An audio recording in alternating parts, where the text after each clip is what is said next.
But I think the development of full artificial intelligence will spell the end of the human race. It's a flying object and we don't know what it is. I would hope somebody is checking it out. I don't know whether rockets or whatever, but incredibly fast, almost the direction. It was too fast to be an airplane. I'm glad the Pentagon is looking at this, because if it poses a threat, I want them on top of it. Well, the craft generates its own gravitational field. You said there's lights in the sky? The internet has become the command center for criminals and terrorists.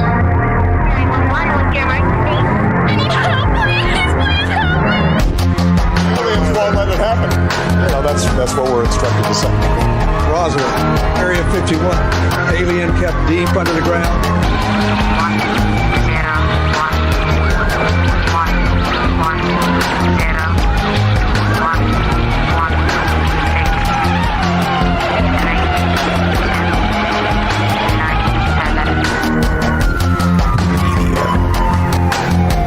Doesn't have your best interest in mind. The government is self-serving.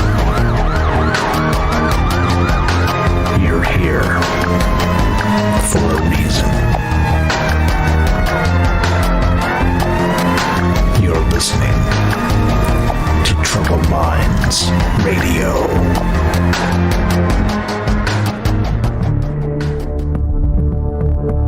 Broadcasting live from a secret bunker just off the extraterrestrial highway. Somewhere in the desert sands outside of Las Vegas. From somewhere in space-time, loosely labeled Generation X on planet Earth.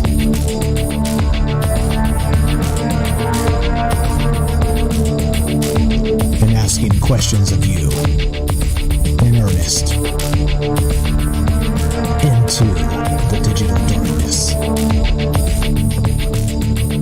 Good evening and welcome to Troubled Minds Radio. I'm your host, Michael Strange. And let's check to make sure I didn't mute myself. Ha! I think I pushed all the right buttons tonight. And hello to all of you who might also have troubled minds. This show is live. If you want to be part of the show tonight, the number to call is this, 702-957-1037. That's 702-957-1037. You can also join the Discord by going to troubledminds.org. That's the official website. Phone number is right on top. Discord link is right on top. Excuse the other broken links on the site. The important things work right now, but you can find everything you need at troubledminds.org regarding this show. And what is this show about? You know what it's about. It's about aliens. It's about conspiracy. It's about the paranormal. It's about the government. It's about academia. It's about the 24-hour news cycle. And of course, propaganda and how we live in a post-truth world. And it certainly seems like we live in the upside down, does it not? I think the more you start to become self-aware of the things around you, many of us are past that initial discovery, but it sure seems like a lot of the institutions and a lot of the things they tell us seem to really be part of that upside down business. So that's what the show's about. That's what we talk about. We kind of touch on all the things that many people do not. And, as you see, there are headlines about all kinds of things, right? About the pandemic, about what the CDC says, what the WHO says, all this other stuff. This show is not about any of those things, right? It's not about the political game that they play back and forth where they're lying to you and they're lying to me. It's not about any of those things, right? It's about sometimes, once in a while, we'll squeak in something like that. But for the most part, let the mainstream media cover that stuff with all their what do you call it? Fear porn, with all their lying propaganda to keep people afraid of just living life and being human. That's not what this show's about. The show's about the opposite of what the mainstream media is trying to do. So it is called Troubled Minds, of course, and as part of that, like it's not a negative thing. I pointed this out last night. I want to make it clear to folks that really are used to conspiracy theorist types that that just want to kind of doom and gloom and fear porn their way into your heart, right? By just kind of pouring on another level of fear. And that's not what this is about. Having a troubled mind, in my opinion, is good, meaning that not of course, not the negative connotation to that, actually having like a mental disorder or something like that, nothing like that. Just being aware of the world around you and the things that are happening and the propaganda and everything else. It's a good thing. It's if you're aware, it makes you a more engaged and knowledgeable citizen. And like I said, I just want to be clear that this is not a doom and gloom show. This is a show that we talk about these things because I have hope for the future of humanity. It's not about any of those other things. So just kind of ironing that wrinkle out. Sometimes people get the wrong idea about this, and this is not what we're here trying to do. So we are streaming live on Facebook, YouTube, and DLive. We are broadcasting live on the Fringe FM. And as I said, if you want to be part of the show at any point tonight, you can give us a call at 702-957-1037. That's 702-957-1037. And you can be part of the show and let us know what you think. So tonight, what we're talking about is there's a lot of interesting news I'm not going to say out of Mars, coming out of the news cycle, and it's not really. I don't know. I'll let you decide. Like, it seems like a lot of things are happening on Mars right now. Okay, like we have, of course, Elon Musk talking about colonizing Mars in 2024, which we're going to talk about a little bit as we go tonight. And of course, there's a Chinese lander going to put down a lander and a rover in the same maneuver tomorrow as well, Friday. And of course, we have the helicopter on Mars that we've talked about in the past, but kind of haven't really followed up on. So we're going to do a little bit of that tonight. So really, we're talking about Mars tonight and kind of all the updates and, really the overall vision that maybe Elon Musk has. I don't know if anybody saw his Saturday Night Live appearance and some of those skits. I think they were funny. Some of them were funny. Some of them were stupid, as usual, right? But it was pretty good. There was one in particular, one skit that he did where he was like the commander of a Mars colony, right? And of course, in Saturday Night Live fashion, they had to make a goofball, and it was a little bit goofball, but it was funny. I actually laughed. You know how when people say in the you say in the internet age, you say LOL, right? Most times people don't really laugh. It's just like an exaggerated way to tell them, that's a funny thing, right? No. Well, during that skit, the Elon Musk skit, I actually laughed on Saturday Night Live. It was an actual LOL. So, which doesn't happen often because, well, I'm a cynical punk. But it did make me laugh. I thought it was a pretty funny skit. If you guys haven't seen some of those things, they are definitely worth watching if you have not. Okay, so with that said, like I said, a lot of the news coming out of the news cycle about Mars and the Ingenuity helicopter and the Perseverance rover, and this Tianwen-2 is what it's called. That's going to be landing tomorrow on Mars, supposedly from China.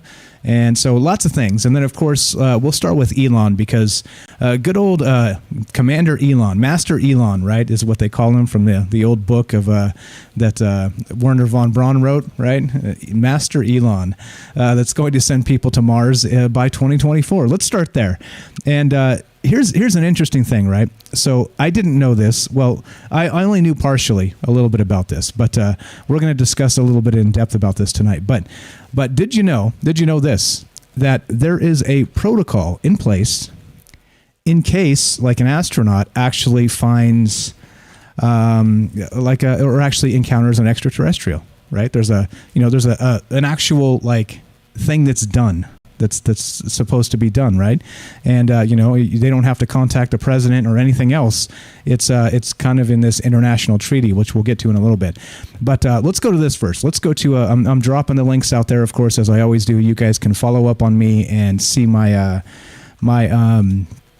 my actual sources. I appreciate you checking out my sources because, again, this is not a this is not me just coming in here hip fire and making up a bunch of stuff. Okay, sometimes you do because you don't have the source quick at hand and you go the best you can from memory. But it is important to me that you guys notice where I'm getting this information from. If you want to follow up, if you want to read some of it, if you want to do any of that. So just throwing that out there. You've got all my links all the time. You can, if you want to track down something that I talked about in the past, just go to one of our archives and right there on YouTube, also on the podcast, or also on Twitch. You can find all of the links that we use kind of just dropped underneath in the description. Okay, so anyway, before we get started here real quick, there's the link I'm going to be talking about. This is from Teslarati.com, and they're discussing SpaceX and landing a Starship on Mars in 2024, okay?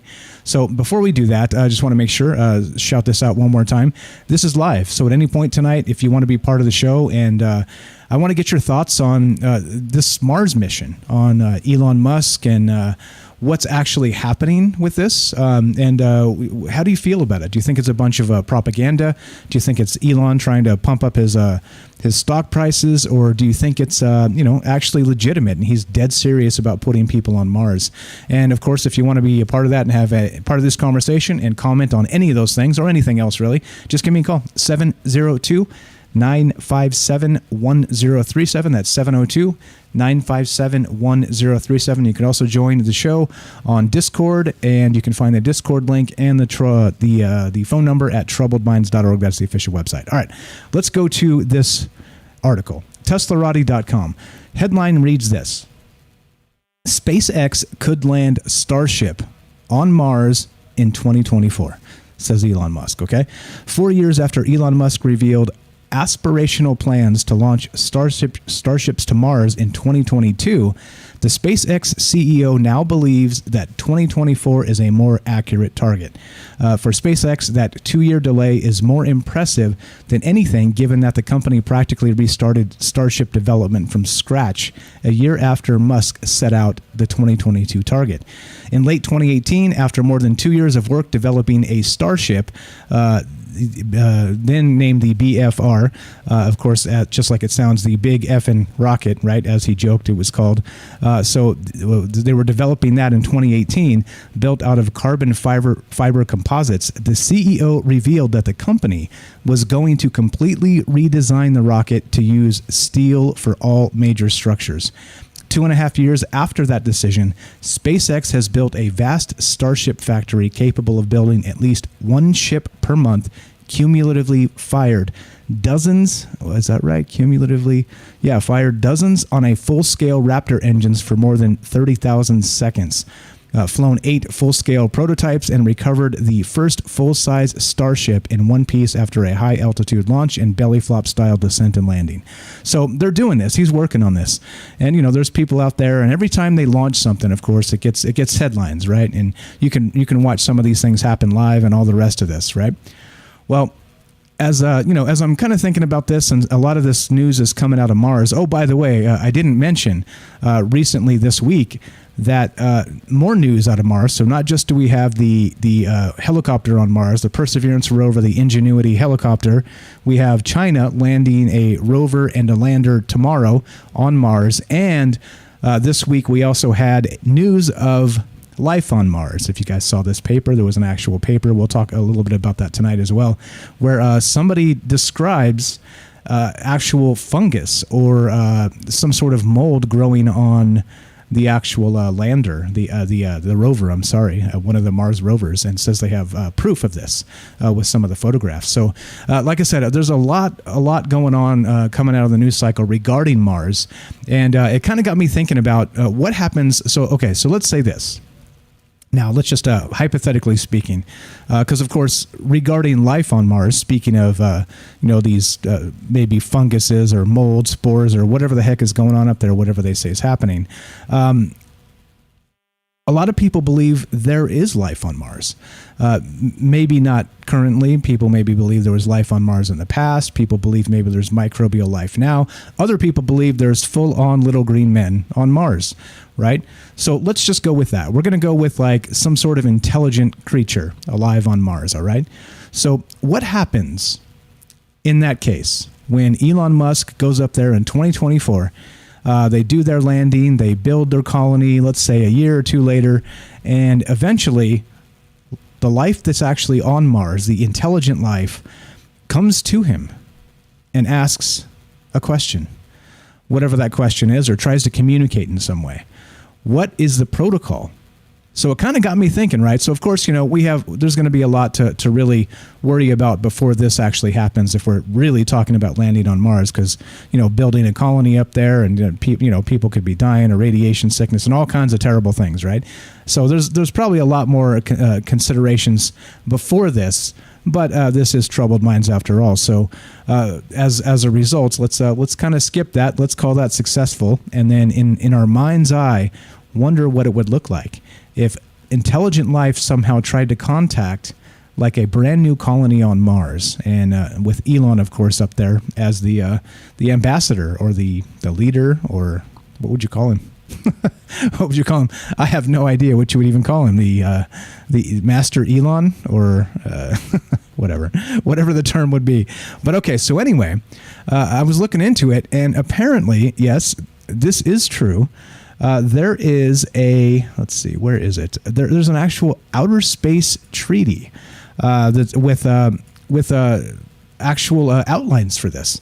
So meaning that if Elon lands up there, right, and creates a successful colony and all the rest of this stuff, there's an actual international treaty that has been around since, when is this? I think this was done in 1967. So there's an international space treaty that's been around since 1967, and it has a bunch of stipulations, and it includes what to do if you contact an alien, right? An actual flesh and blood, intelligent alien creature. All right, I say flesh and blood, because what else? I mean, what else is there, right? It may not be that at all, but you kind of get the point. But here we go. So interestingly, here's this outer space treaty, and it goes something like this. So against the background of NASA's Artemis program, SpaceX and other private companies' race to Mars, and where we may be headed with Space Force, certain questions come to light. And this is what kind of got me thinking about this. I was like, wait a minute now. If Elon's up there and he meets this proverbial or imaginary, like I said, we're just kind of stepping out of the realm of reality right now, and kind of wondering what would happen in this case, okay? So Elon makes it to Mars, and then he ends up meeting this extraterrestrial race, okay? Let's say that happens up on Mars. Now, check this out. So here's some questions that come to light with private companies heading to Mars. One, is there a law in space? All right, interesting. Who owns the moon, and who will own Mars? Can private companies mine asteroids, and can we put weapons in space? And that's really kind of what got me thinking about this. I was like, hold on. First, I was thinking, okay, so if Elon gets to Mars first, does that mean he's like the president or the king or the monarch, or right, whatever it is, whatever it happens to be? Is he all of those things, or is there something in place where he kind of is not? So here's a quick rundown of what some of this actual the treaty is. It's actually called, I'm going to link the actual, the full document if you guys want to check this out. It's pretty interesting to read if you want the full read. As always, like I said, if you want to check out my sources, you got them. I'm linking them in all the chats right now. But yeah, so there's actually, there's some rules that have been set out. And some things are allowed, some things are not allowed, and we'll get to that in just a sec. We'll read a quick outline of this. But here's the actual treaty itself. I just linked that. All right, so let's go back to the outline real quick. All right, so this is the thing. So the first thing, here's the main points of this actual international space treaty that was put out in 1967, okay? Number one, weapons in space. No military maneuvers or military bases, installations, or fortresses are permitted on the moon or other celestial bodies, which are limited to peaceful purposes only. Military activities and conventional weapons are not prohibited in orbit.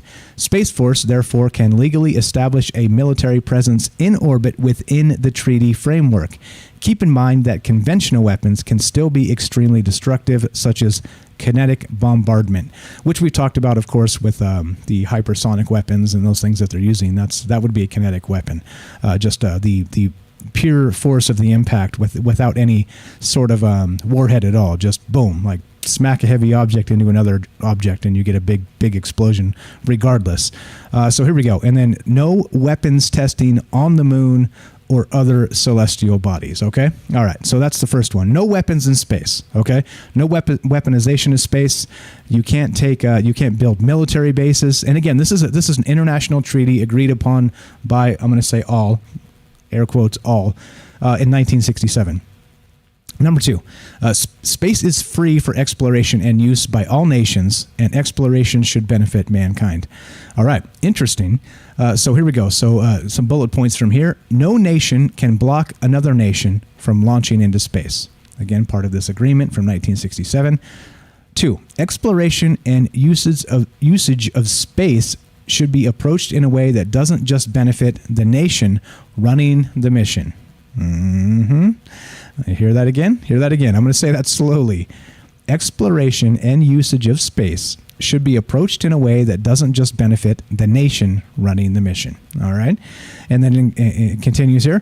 Most importantly, no nation shall claim sovereignty of outer space or any celestial body, which means, of course, the moon or Mars doesn't belong to anybody.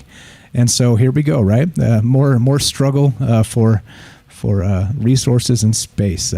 Here we go. 3, lunar and asteroid mining regulations. Now, the part of this treaty is deemed ambiguous and incomplete. The language around lunar and asteroid mining is unclear whether resource extraction is deemed appropriation or commercial usage. Private companies lobbied the Obama administration to legalize space mining to bring about the U.S. Commercial Space Launch Competitiveness Act of 2015. Say that 3 times fast. Competitiveness Act, the U.S. Commercial Space Launch Competitiveness Act of 2015. Other countries are introducing similar laws to allow the mining of celestial objects for profit. 4. Now, here we go. This is exactly what I was talking about. If Elon Musk runs into entities on Mars, check this out. Number 4, astronauts are regarded as the envoys of mankind. This means that if an astronaut of any nation happens to run into a UFO and establish communications with an alien civilization, they should represent mankind rather than a specific spacefaring nation, such as the U.S., Russia, or China. What? There you go. So Master Elon may become Master Alien Elon if he's if he's in charge of the colony up there, and they end up encountering extraterrestrial entities. Okay, so interesting. So kind of some of these questions were crossing my mind as I was thinking about how it's going to look as Elon Musk does establish this colony on Mars. Again, he's shooting for 2024 and trying to do these things, but there's a lot of kind of ambiguity with how you should conduct yourself, right? If nobody's actually created a colony on Mars, then what would be the rules? And here they are. Here's the rules. So there's just a couple more bullet points. States are responsible for national space activities. The U.S., for example, is not just politically responsible for NASA, Space Force, and its official space government programs. It also holds responsibility for the actions in space of private companies, including SpaceX, and even for private hobbyists who might launch a homemade rocket from their backyard. Interesting. So now we have the government being responsible for private entities. Interesting. And number 6, bullet point of this actual treaty that was signed in 1967 of how we manage outer space. Number 6, states should avoid harmful contamination of space and celestial bodies. And of course, that right there is self-explanatory. I don't need to go into that. But anyway, that's what we're talking about tonight, right? There's a whole lot here, a lot of good stuff that really kind of fits into really what's happening with the interesting times we live in. 2024, Elon Musk says he's going to space. He's going to bring a colony to Mars, and apparently there are rules in place. There are guidelines, there are frameworks of how he should conduct himself that were agreed upon internationally in 1967. That's what we're talking about tonight. Do you think people will abide by this, or do you think the space race is on to see who owns Mars? More Mars news, more great conversation. Don't go anywhere. We're going to take a quick break. I'm Michael Strange. This is Troubled Minds, 702-957-1037, and we will be right back.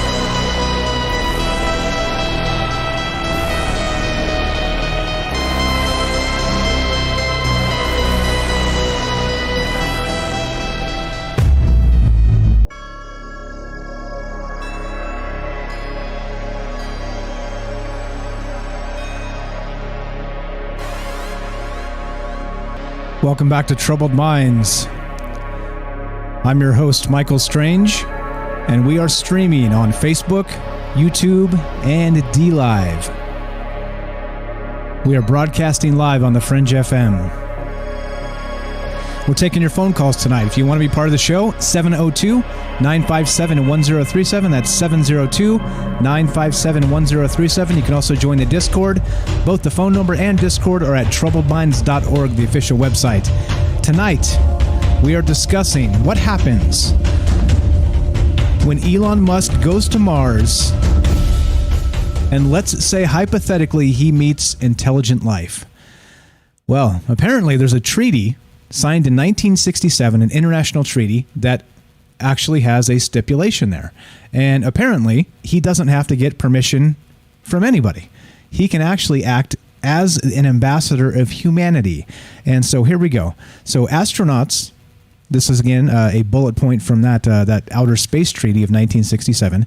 Astronauts are regarded as the envoys of mankind, which means that if an astronaut of any nation happens to run into alien life and establish communications with said civilization, they should represent mankind rather than a specific spacefaring nation such as U.S., Russia, or China.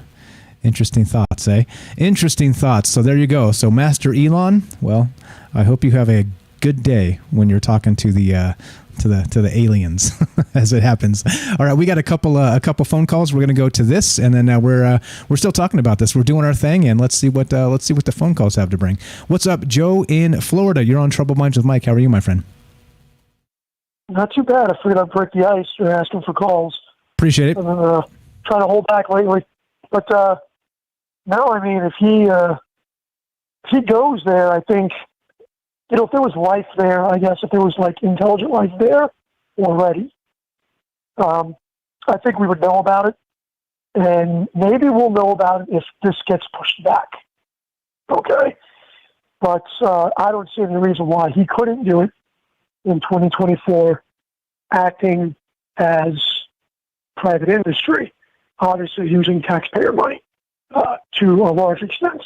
The reason why I say that, and I usually preface things with an example of this would be the Chinese are really catching up quite quickly in the last decade because they don't have to go through the red tape that NASA's had to go through, cutbacks, this, that, the other thing. They make a decision, and they go. We may not always agree with it, but as far as it comes to space and maybe things outside of their border, the Chinese are doing real well at that. Privateers like Elon Musk, more power to him. I think he could do it in 2 years just because he could cut through the red tape that public oversight, I guess, brings with that. If I worded that right. What's he going to find there? I kind of personally feel he's probably going to find ruins. I'm not going to say relics because I don't know that anything's going to be worth anything there, I guess, but I have a feeling he's probably going to find some stuff there. Going back to what I had mentioned, is if anybody here in the audience has seen The Expanse. It's a series of books, but the show on Amazon does real well, and it's in our future. There's no warp drive or anything like that. It's just rocket based, pretty scientific, and basically Mars is a breakaway nation from Earth. They attack Earth with stealth technology, and what they find out is that there's privateers that are running around doing experiments, and not everybody in the government knows. So, you might have the CIA version on Mars doing some covert ops, and it kind of gets out of control. The weapons that they have get out of control, and it's the evolution of it. It's a good look at what might occur in the future if man and women and whatever you identify as can make it out into space en masse and settle space all the way from Mars to Jupiter. They go to in the series. It's an excellent series. It's like a big space soap opera, but a lot of the scientific,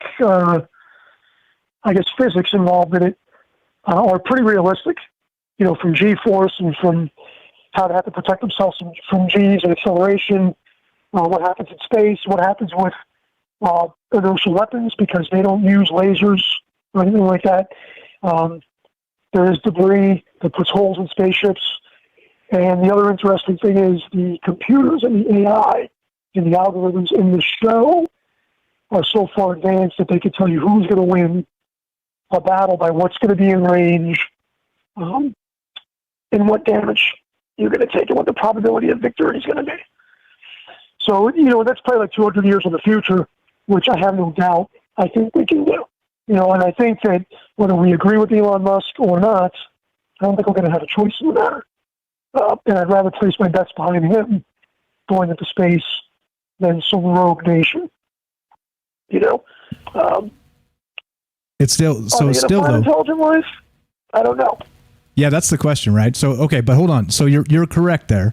Let's say Elon Musk is the contact, but let's say because of the treaty, the 1967 space treaty here, is not necessarily binding to the leader of that colony. So what if, let's say you go up there and you're on Mars and you're doing your job, whatever, you're mining some rocks or doing some scientific this or growing some crops or whatever it is, and you're the guy in contact with aliens, right?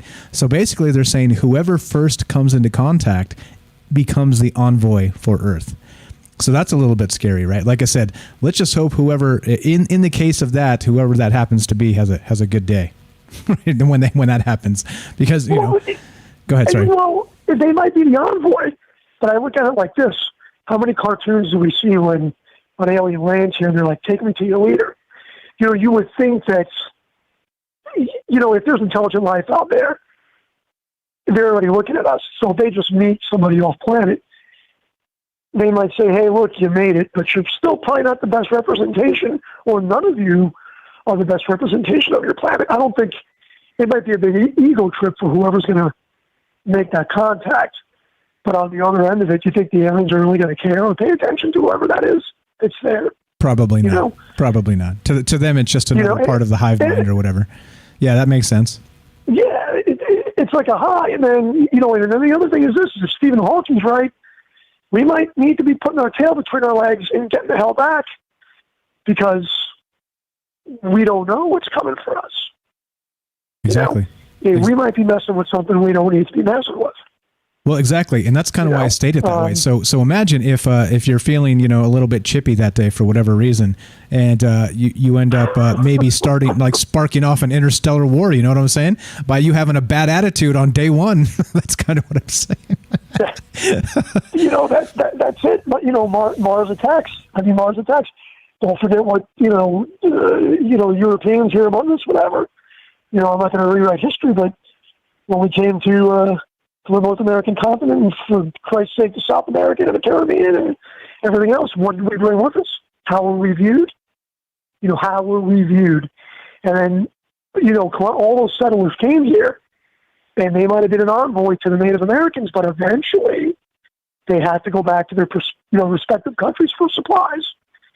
And then, the rest of the train, the rest of the ships came over here in the name of religion, freedom, whatever the hell you want to call it, manifest destiny.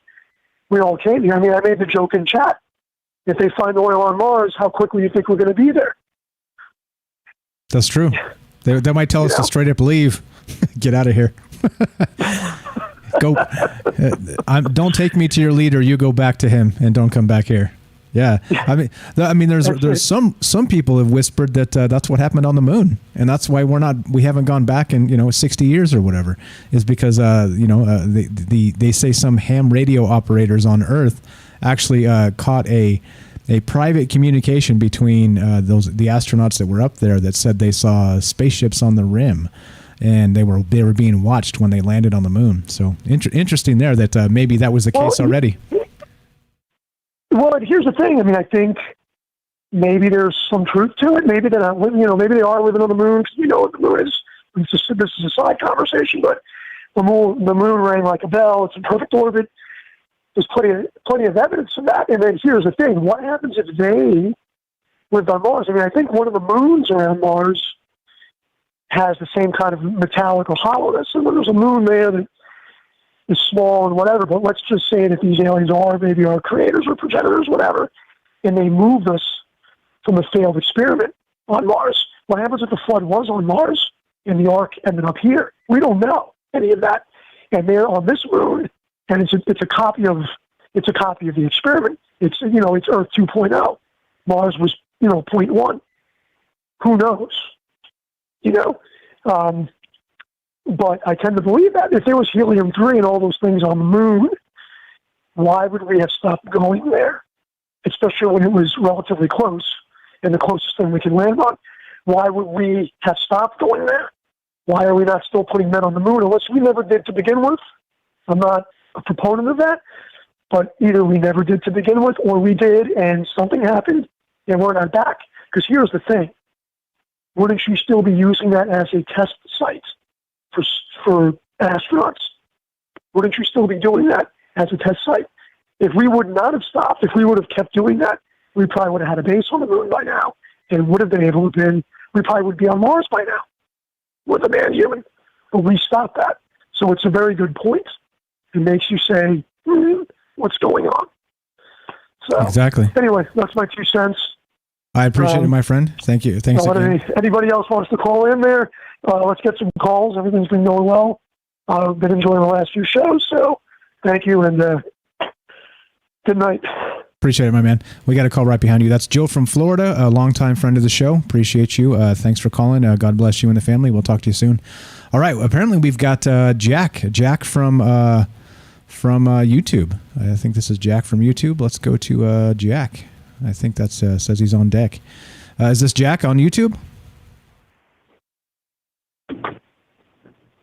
Test 1 2. Can you hear me? Yeah, can you hear me? Yeah, I hear you fine. Who am I speaking with? Hello? Hello? Can you hear me? I hear you fine. Okay. What's your first name and where are you calling Derek. from? Derek. I used to call up as Derek. Derek, hello. What's up, my man? What's up? How are you? My name is Derek. Derek, what's up, Derek? I'm sorry. Somebody in the chat said they were on deck. Said they usually you calling. hear Derek when I call up, so I don't even. Well, yeah, the first time I called as Jack, but you thought I said Derek, so now when I call, I just say I'm Derek. Okay. Jack, Derek, I got you. All right. That makes any sense. That's all good. Go right ahead, sir. What's on your mind tonight?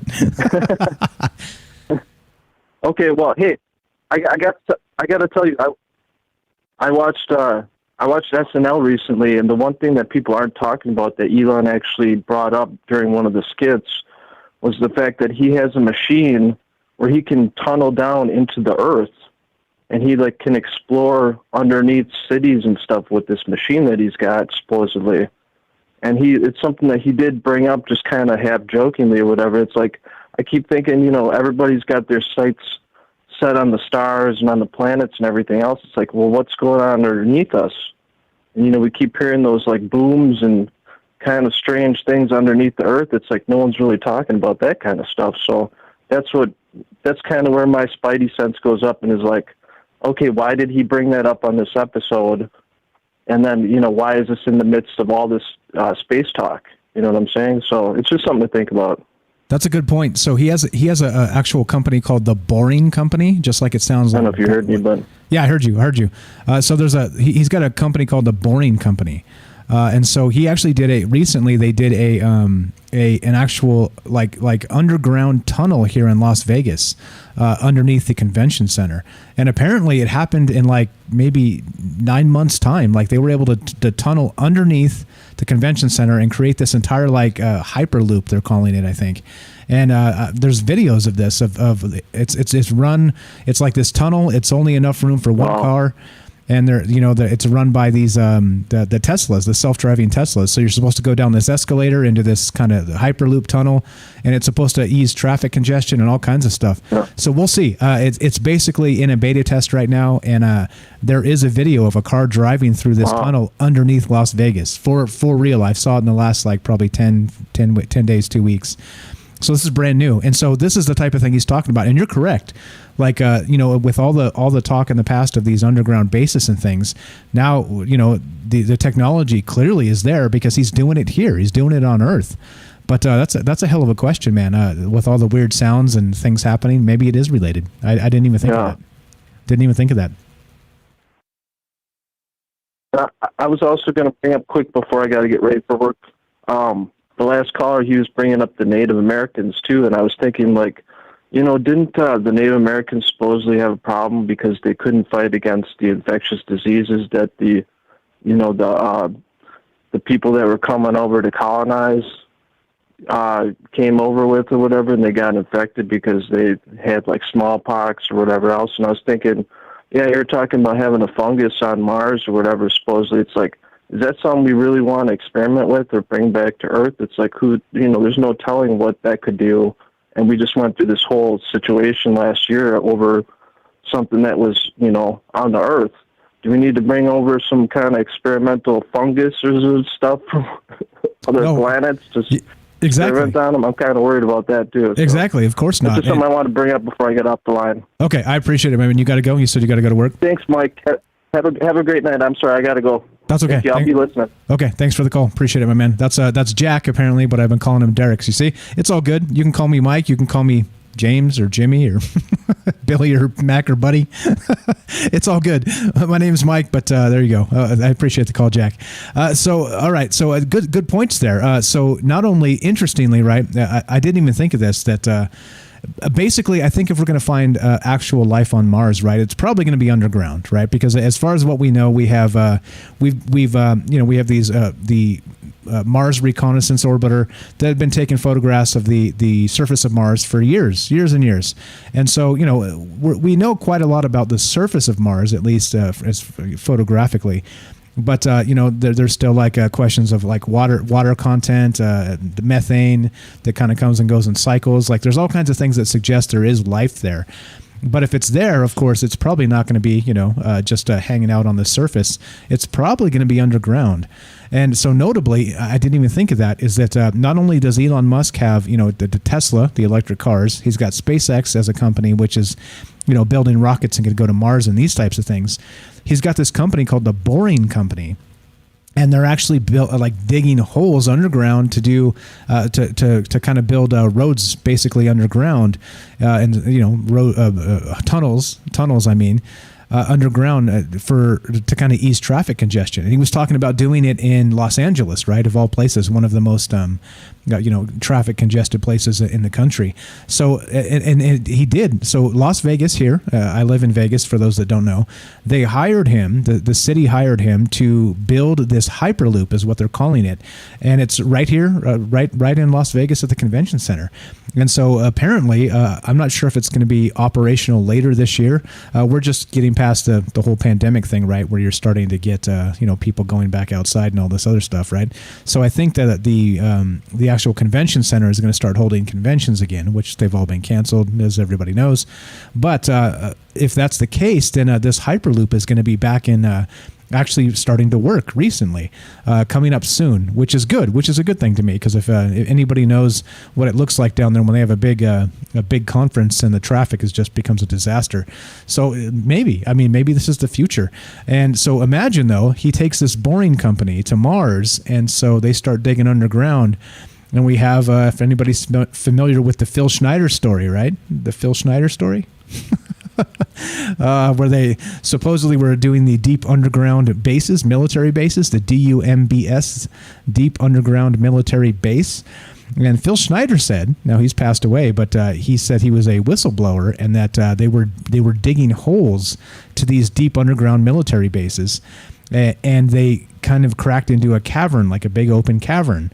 And he said interestingly, that we're talking about this same subject, of course, that they ended up seeing some aliens down there. Like they cracked into an alien base inadvertently and ended up in some sort of firefight with aliens. Again, right? Like Phil Schneider, believe him or not, but that's as the story goes. That's what he said. We did a show on that a long time ago. We'll probably bring it up from time to time because, right? The guy ended up dead under kind of suspicious circumstances.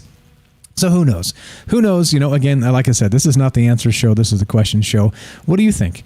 Do you think that Elon Musk is when he gets to Mars? Let's say when, of course, barring anything catastrophic, and they build this colony. If they're contacted by these alien, whatever they are up there, alien entities, do you think he's capable of representing the human race? Or whoever else might be? Let's say Joe from Florida was up there building a space garden and is approached by E.T. Geez. Yeah, that's the deal. That's what we're talking about tonight, that there's an international space treaty that kind of dictates these things. And so not only is that part of the conversation tonight, is that I think that, it was written in 1967. All right. This is when this international space treaty was kind of put forward and agreed upon by the powers that be. I think it's probably time for an update. Being that, we have actual like private space entities kind of heading toward the moon and Mars and beyond. So interesting that we from 1967 to now, that things have changed entirely. And good stuff. Good to think about. Good to talk about. Looking to hear from you guys. A couple great calls to kick us off. I appreciate that, Jack, and that would be Joe. Thanks again for the calls. Looking to hear from you. If you can hear me right now, I'm talking to you. I'd love to hear your take on this. What do you think about Elon Musk and his colony on Mars that's supposed to happen in 2024? And what do you think about this international space treaty that dictates basically that the first person, right, regardless of affiliation of party or country or anything, the first person to come into contact with extraterrestrials becomes the envoy for humanity? A little weird, right? I think that's a little weird, but it is what it is, right? You can't wait for minutes or dozens of minutes to get communications back and forth from Mars to, well, excuse me, Mr. Alien, let me call and get authorization to say hello. So it kind of makes sense, doesn't it? Anyway, what do you think about this stuff? That was Derek. What's up, Richard? Derek, Jack, all good. I appreciate it. All right. So looking to hear from you guys. If you can hear me right now, you're next. You're on deck. Give me a call. 702-957-1037. That's 702-957-1037. And there's more Mars news. We're going to get to some more Mars news after the break here. Lots of stuff to talk about. Lots of exciting things happening in the space race and all the rest of this. So, what are your thoughts on all this stuff? And the helicopter on Mars. They got the Chinese landing on Mars tomorrow. Just this past week, we had somebody put out a scientific paper saying there's fungus on Mars. Tons and tons of stuff, right? Mars. I'm cruising through the news today, and I'm like, man, what am I going to do this show on? And like everything I see is Mars. It's like, all right. I guess the universe is begging me. It's like, all right, let's talk about Mars. Mars it is. That's what's on deck tonight. That's what we're talking about. Once again, if you want to be part of the show, this is Troubled Minds. I'm Michael Strange. The number to call is 702-957-1037. That's 702-957-1037. Give us a call, and we'll talk about the space race, the space treaty of 1967, and all the rest of this good stuff. Having a good time so far. I appreciate the calls. Looking for more. 702-957-1037. Don't go anywhere. More talk about Elon Musk, the colony on Mars, extraterrestrials, the space treaty of 1967, and more Mars news after the break. Be right back.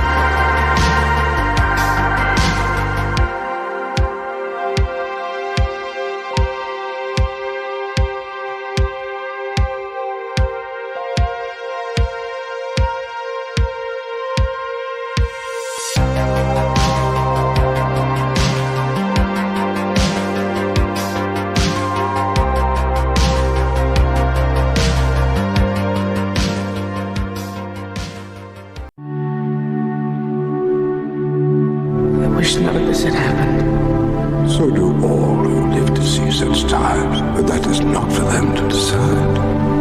All we have to decide is what to do with the time that is given to us. There are other forces at work in this world, Frodo, besides the will of evil. Bilbo was meant to find the ring, in which case you also were meant to have it. And that is an encouraging thought.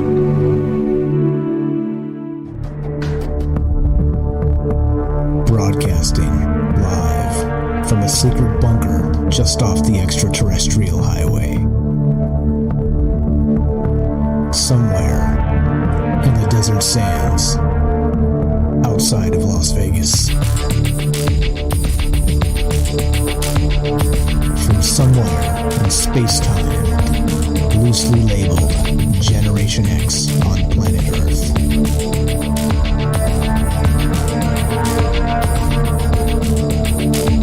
And asking questions of you in earnest into the digital darkness. Good evening and welcome to Troubled Minds Radio. I'm your host, Michael Strange. And hello to all of you who might also have troubled minds. This show is about all the things we're not allowed to talk about. You know what those things are? Aliens, conspiracy, the paranormal, the government, academia, the 24-hour news cycle. What's the rest? Propaganda, and the overall feeling that we live in the upside down. We are streaming live on YouTube, Facebook, and DLive. We are broadcasting live on the Fringe FM. If you want to be part of the show tonight at any point, give us a call at 702-957-1037. That is 702-957-1037. You can also join the Discord, which is a chat and a voice client, and you can be on the show that way if you don't like the 702 area code, which is from and out of Las Vegas. So our international types can use Discord. It's a free voice and chat client, and as long as you have an internet connection, it is 100% free. So there you go. Everybody's covered the world over, and we have people listening all over the world, which again, I appreciate that quite a lot. Thank you for all the support, guys. Thank you for all the great chat and the platforms we're streaming on, which of course is DLive, Facebook, and YouTube. Like I said, we're actually also watching the Discord on FM, Fringe FM, and also on Troubled Minds Discord as well. Join us there. Come say hi, and it's all good. It's all good. So let's see. Richard says, tried to phone in, Mike. You have called an incorrect number. I'm in the UK. I think the country code, you got to do the country code should be 1 and then... Wait, is it, whatever you do to call the United States from there. So 702-957-1037, and you have to do 1 before that. You might have to do 01. Is anybody out there in the UK in the chat that could help Richard with on dialing to the show here? I would appreciate that. The phone number is correct. It's working. There's just some kind of international thing there. If you know how to use Discord or you're more comfortable with that, that's okay too. Hop on there and let me know. We'll put you on the show. All right. So tonight we are discussing some Mars. Basically, there's a ton of news coming. I say out of Mars, not really out of Mars, but out of the news cycle about what's happening on Mars. And as we were discussing in the first hour of the show here, is that we have Elon Musk declaring that in 2024, by 2024, he's going to be sending a colony up there. He's going to be sending people for the first time ever up to the red planet, okay? And not just to hang out and do their thing. They're going to build a colony. And they're supposed to actually stay there, actually build this colony and start building, become making people a multi-planetary species, in Elon Musk's words, right? That's what he's talking about. That's where we're going. That's where we're headed with this.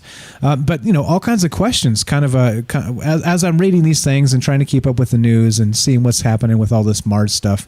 Like I said, we've got so not just Elon saying he's going to Mars by 2024. We've got the Perseverance rover and the Ingenuity helicopter from the United States on Mars currently, right? It's got a ton of press recently. The first helicopter on Mars, and it's taken I think it's 5 test flights now. So it's off the leash. So apparently they've done all the tests they need, and it's moved from one point to another. This helicopter on Mars. Again, like I said, there's a ton of information.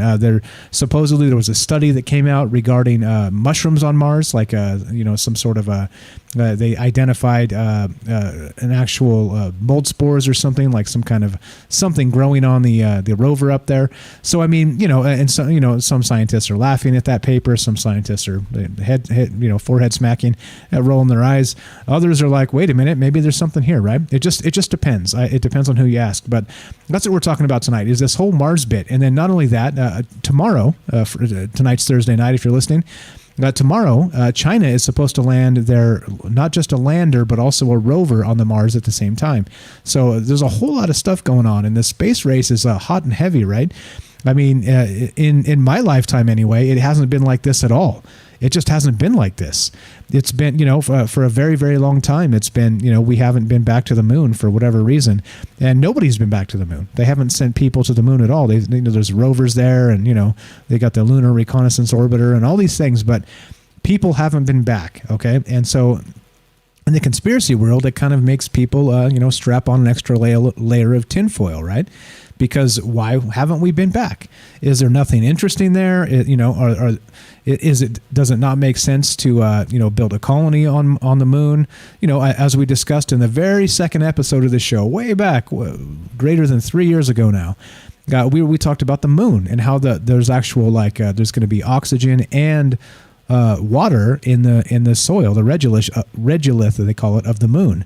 So everything we need is up there, and basically the chemical composition of the regolith on the moon is basically equivalent to quickcrete. So you could get the water you need up there, and you have the water you need to kind of start making fuel.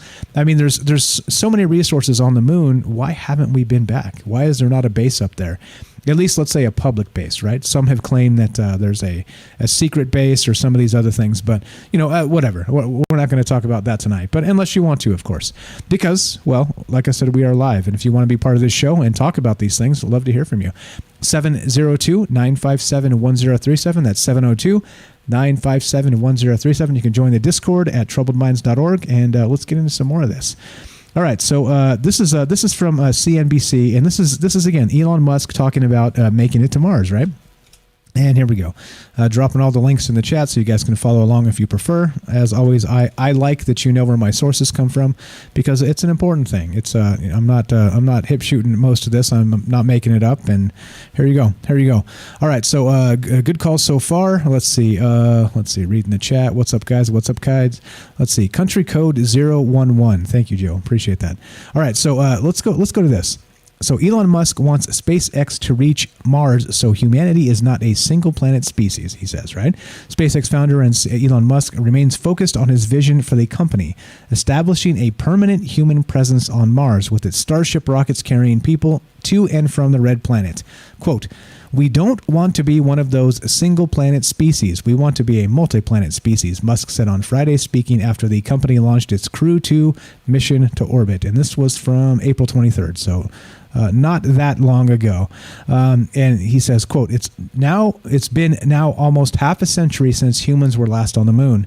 That's too long. We need to get back there and have a permanent base on the moon, again, like a big permanently occupied base on the moon. Notice he's not mincing his words. He's saying exactly what he thinks this should be. And then he continues, and then build a city on Mars to become a spacefaring civilization, a multi-planet species, Musk also said. So this is what's going on. This is, again, right? If you ever wanted to live in interesting times, I'm telling you what, these are interesting times. May you live in interesting times, they say, right?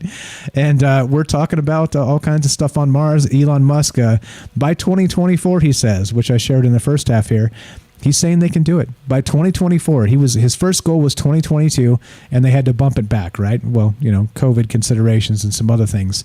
But interestingly, it's still on track to get us there. But anyway, what do you think about this and all the rest of these questions about? Notably, we talked about in the first hour is that if this colony gets to Mars, let's say, and they encounter intelligent life, I kind of pointed out who's responsible for communicating with that intelligent life, right? So just a quick recap of what we were talking about. There's an actual what's this called? The Outer Space Treaty of 1967. Okay. And there's a stipulation in here, bullet point number 4 from this article, which I'm going to link again. If you guys want to check this out, I encourage you to. But astronauts are regarded as the envoys of mankind. The envoys of mankind, all right? Which means that, of course, whoever encounters the aliens first are going to be the people that are supposedly setting up the first contact, initial contact, right? So there's again, right? There's a lot here. There's a lot of considerations to kind of really think about in the coming days regarding what's happening. And then not only that, of course, commercializing the using Mars as an asset, or who does it belong to? I mean, there's a whole bunch of other stuff that's actually outlined in this Outer Space Treaty of 1967. But it seems like, they did this back when they were going to the moon and whatnot, and we haven't been back since. So I think it might be time to update this.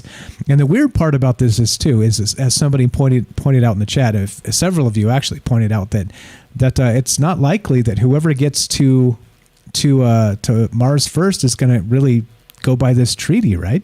They're not going to do this at all. It's like there's no cops up there, right? There's no, like, the repercussions would be, come and get me, right? Catch me if you can. and that's really what this would kind of be about, right? It would be like a brand new everything. You'd have to create your own laws and everything up there, right? And oddly enough, in some of the science fiction, right, and from the Total Recall to all kinds of other sci-fi that talked about colonies on Mars, there's that whole the Mars colonists are revolting. So who knows, right? Like, who knows what the heck is going to go on with this? But like I said, interesting times. And so the questions for you tonight is, again, this is the question show, not the answer show. But what do you believe? Do you believe that we're actually going to send people to Mars? I know there's some people that believe the world is flat and space isn't real, right? I know that there's people that believe that. I know there's people that believe that Elon Musk is just full of hot air and he's not going to be able to do the things he says. Right. And I know there's people that fully believe that absolutely he's going to send people to Mars in 2024 and this is going to happen. So the question for you is, how much of this do you believe? Do you think this stuff is possible? And then, that's really what we're talking about tonight. So looking to hear from you, like I said, and we'll get into some more Mars news. And because, like I said, it's coming hot and heavy. There's a lot of news coming out of Mars right now. But 702-957-1037. That's 702-957-1037. You can also join the Discord. Go to troubledminds.org. And there you go. Richard in the chat says Elon's belly is full of helium. Yeah, right? So you don't believe him? You think it's a bunch of hogwash? That could be. What's up? Robert in a Facebook chat says, the first Earthlings on Mars joyrode on the planet in Musk cars. The fuel run out. They walked instead and walked until all were dead. Very nice. Except Musk, who never went. I had a phone call coming in. We were about to take it, and then it hung up. So anyway, we are taking your phone calls, 702-957-1037, troubledminds.org. The official website, you can find the phone number and the Discord link there. Matt in the chat says, don't tell me China gets to Cydonia first. And that's an interesting thought. They do have that rover on the dark side of the moon right now, U-2-2, YUTU-2, the U-2-2 rover. So there's maybe they're going to get to Cydonia first. What else do we got? Okay, let's get to some of this Mars news as we wait for phone calls. And if we don't, we'll just burn through the Mars news. No problem. There's lots here. Okay, so with Elon going to actual Mars in 2024, he says there's a lot of other stuff that's happening right now with China. So let's go. They recently put an orbiter up there in the past, I think just in the past couple months. But also, this is from observer.com. I'm going to link the sources as I always do, and you can follow along if you prefer. But this is, check this out. This is what they're doing now. And so tomorrow, Friday is it really? Friday the 14th. I thought it was the 13th. I was going to go, what the heck? That's a bad day to land. Okay, Friday the 14th, the Tianwen-1, which is a Mars probe, a Chinese Mars probe, is going to land a lander and a rover on the red planet tomorrow. So here we go. China's first ever Mars probe, the Tianwen-1, has been orbiting around the red planet since February. Okay, it's the same vessel. Okay, sweet. I didn't know that. I thought it was a different thing here. On Friday, the probe's rover, Zhurong, Zhurong, will attempt a soft touchdown on Mars' surface. The Tianwen-1 mission was launched in July 2020 by the China National Space Administration atop a long March 5 rocket and reached Mars orbit in 5 months later. Details about Friday's landing are scarce. Local media reports suggest that touchdown will begin about 7:11 p.m. Eastern Time. That would be 7:11 a.m. Beijing time on May 15th, aiming for Utopia Planitia, a large impact basin in Mars's northern hemisphere. Once deployed, the rover will spend about 90 Martian days, which is equivalent to 93 Earth days, studying its surroundings in detail. Like NASA's Perseverance rover, Zhurong will experience 7 minutes of terror after it enters Mars's atmosphere. If you guys remember that whole 7 minutes of terror thing, how they did that, like the OMG moment as this thing lands, is it going to crash, is it going to land safely, whatever. Anyway, that's the 7 minutes of terror. Past Mars landing attempts suggest that a rover only has a 50% chance of surviving the descent. Ooh, there it is, right? They might just smack this sucker in and boom, have another more debris on Mars.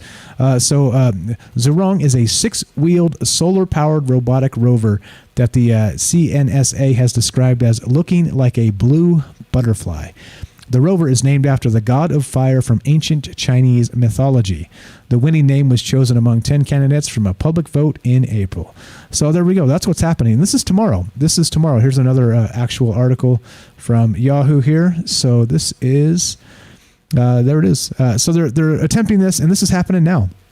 So not only do we have the first helicopter on Mars, we have the China also dropping a lander and a rover, and this is all happening tomorrow. So, like I said, if there's ever been Mars news, this is the week for it, because there's a ton of stuff happening up there right now.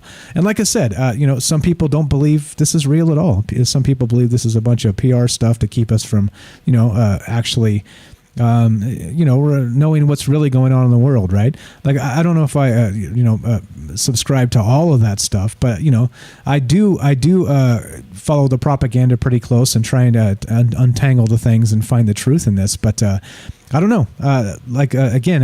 So now we're going to have some Mars rovers that we've put up there. There's Opportunity, and there's the Curiosity rover, which have been up there for quite some time now.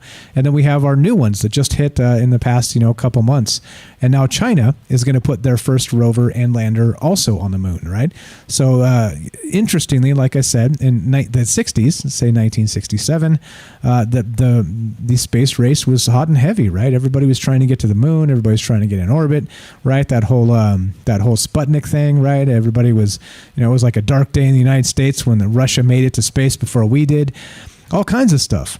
But, now, like, 50 years have passed. And so now, 50 plus years. And so now here we are with all this kind of stuff happening, and it doesn't get headline news, right? I mean, it kind of does, for clickbait. But, other than that. So here we go. From the Yahoo News article, China may attempt to land its Mars lander and rover on the red planet on Friday. If successful, the Tianwen-1 mission will be the first to deploy an orbiter and a lander and a rover. So they put an orbiter, a lander, and a rover in the same mission. That's pretty hot, right? China's Zhurong rover aims to study water ice on Mars, a valuable resource for future astronauts. And that's what's happening. That's what's going on. Like I said, there's a lot here. There's a lot happening on Mars if you believe this stuff. What else? And then so not only that, recently we actually saw this happening, which is the Ingenuity. Oh, come on, you ad block jerk. All right, let's fix that. All right, so the Ingenuity helicopter also just happened, right? It also just went down on Mars. They like I said, they did their fifth test flight, and interesting stuff. So let's read some of this. This is from digitaltrends.com. Ingenuity helicopter explores Mars on its own for the first time. And this is from May 8th, just a couple days ago. And this is what happened.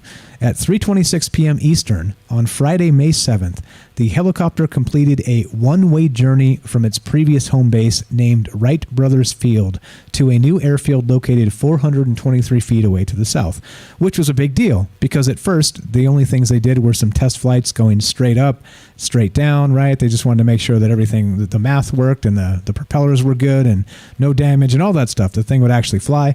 And so they did a bunch of that. But then this happened, May 7th, right? Quote, "We bid adieu to our first Martian home, Wright Brothers Field, with grateful thanks for the support it provided to the historic first flights of a planetary rotorcraft," said Bob Balaram, chief engineer for Ingenuity Mars helicopter at JPL in a statement. "No matter where we go from here, we will always carry with us a reminder of how much those two bicycle builders from Dayton meant to us during our pursuit of the first flight on another world." Of course, he's talking about the Wright brothers and how they kind of made the first airplanes, right, back then. So like I said, there's a ton of stuff coming out of Mars. So we have this Ingenuity. So it not just flew up and down; it actually flew 423 feet away and found a new landing spot. So now supposedly this thing is going to be flying around Mars and collecting information, collecting photographs, hopefully collecting data, actually being able to help scout for the rover on the path it's supposed to drive. Maybe spot some interesting things possibly on Mars, which we'll get to in a little bit, because they're saying, like I've been teasing here as we've been talking about this, that they are finding some interesting things on Mars, right? It's happening. This stuff is happening, guys. And like I said, it's no matter what you believe about this, this is an interesting time to be alive, because this is all groundbreaking. People have never done these things before, and they're happening on the daily. Like every day, something new happens that's never happened before. It seems like, anyway. And it kind of gets a little bit of press. Some people are excited, like this, the space heads or whatever are super stoked. But there's so many people that are just like, meh. So why? That's what I want to know. Why are you guys excited about this Mars stuff, or are you not interested? I think that's a part of this conversation. I think it's worth talking about. To me, I'm stoked. I'm stoked because of the information that's coming. Hopefully we can get to the bottom of if there is life on Mars currently, right? And like I said, if there is, I fully expect it to be upside down. Or it's not upside down. See what I did there?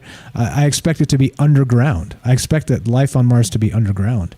But so how do you guys feel about this? Do you think that, how about this? Another question. Is anybody out there going to sign up and try and be one of the first people to get to Mars? How about that? Would you be willing to go? We had somebody call a while ago and ask and then say that they would be willing to go. So, that's the question, right? There's a whole lot of this. There's a whole lot of information coming out.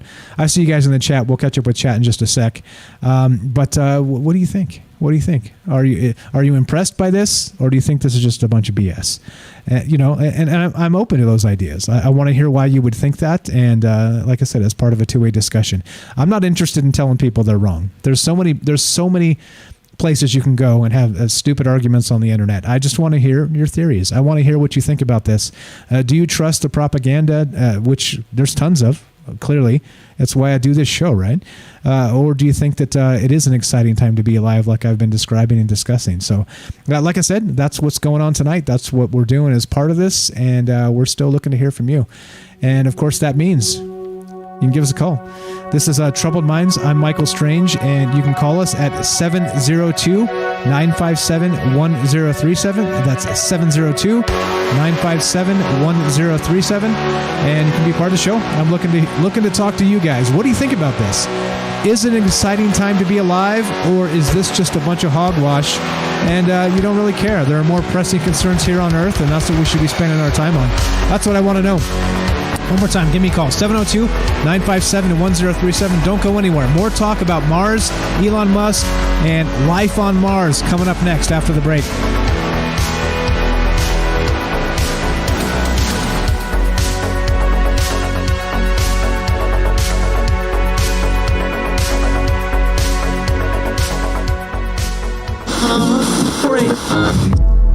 The truth is out there, and so are we.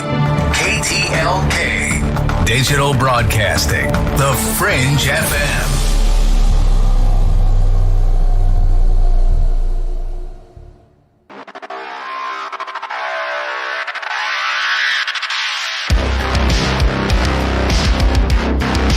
Welcome back to Troubled Minds. I'm your host, Michael Strange. We are streaming on YouTube, Facebook, and DLive. We are broadcasting live on the Fringe FM. Tonight, we're talking about Mars. All kinds of news coming out of Mars. We've got the rovers, the helicopters. China's doing a landing tomorrow. Elon Musk says he's going to be there by 2024. They found supposedly mold spores and also bizarre rocks. We're going to get to that stuff in just a sec, but I'd love to hear what you think. Do you think this is exciting times and it's worth talking about? Or do you think, as many people do, it's just a bunch of BS and they lie to us about many things, including this? That's what I'd love to know. What do you think? As always, looking to talk to you tonight. 702-957-1037. That's 702-957-1037. You can also join the Discord at troubledminds.org. And that's what's up. That is the deal. That's what we're doing. Having a good time. Talking about space. Talking about the space race. Talking about propaganda. Talking about all kinds of stuff. We got a good comment here in the Fringe chat at TLC in Nevada. Asks this. Do you think the Chinese vehicle will see glass domes Richard C. Hoagland is claiming are there? And that's interesting, right? Because a lot of folks have claimed that there's the monolith on Mars or on the Phobos moon of Mars, that there's all kinds of things. The Cydonia region is very let's say compelling. The pyramid on Mars, things like this, right? There's a whole bunch of stuff that people claim is not cool, not legit. That's been up there for a very long time that NASA is kind of ignoring. And that's really what I want to know from you guys. Do you think that this is, some people believe that these Mars rovers are not even real, that they're just like out there in like Canada or in the Nevada desert or something, right? And that's fine. I want to hear why you would think that. And or some people believe that, like I said, the world is flat and there's a firmament and we can't escape. I mean, this is what I'm looking to hear. But anyway, so as we go through and talk about all this stuff, there's more news. There's more news coming out of Mars. So we're going to get to that in just a sec here. But like I said, I'd rather hear from you. And what do you think? Exciting times? Or are we just kind of bored with our propaganda news cycles and we want more hate and division? Is that what we want? Because we could do that if you want. Should I start bringing up sideways stuff and spit and vinegar? That's not what I want to do. But okay, all right, let's go to this. This is from cnet.com. Got a phone call coming in. Appreciate that. We'll go to you in just a sec. From cnet.com. NASA's Perseverance rover begins looking for signs of life in Mars lake bed. And the Martian rover has done plenty of rolling. Now it's ready to rock, right? So approximately 195 million miles away on the surface of Mars, NASA's helicopter Ingenuity has been performing some extreme feats of space exploration. The tiny rotorcraft achieved the first powered flight on another planet in April and has been stealing a lot of the Martian spotlight since.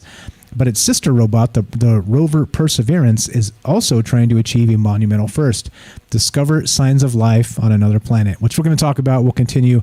There's more. There's interesting evidence that's kind of popped up and some peculiar things on Mars, as you would expect, right? I expect to find all kinds of crazy stuff up there. There's some speculation that there's an ancient civilization that died in a cataclysm, right? Go back to the remote viewing of the 60s with the CIA. And, Ingo Swann and what's the other guy's name? McMonagle. That's the guy's name. So, there's a couple folks that actually suggested there was, life on Mars a million years ago. So it wouldn't surprise me, let's say, to actually find some crazy stuff up there. So I'm crossing my fingers that hopefully we do. Let's go to Derek here. Is this no? Is this it's Derek again? What's up, Derek? How you doing, buddy? What is on your mind tonight, my friend?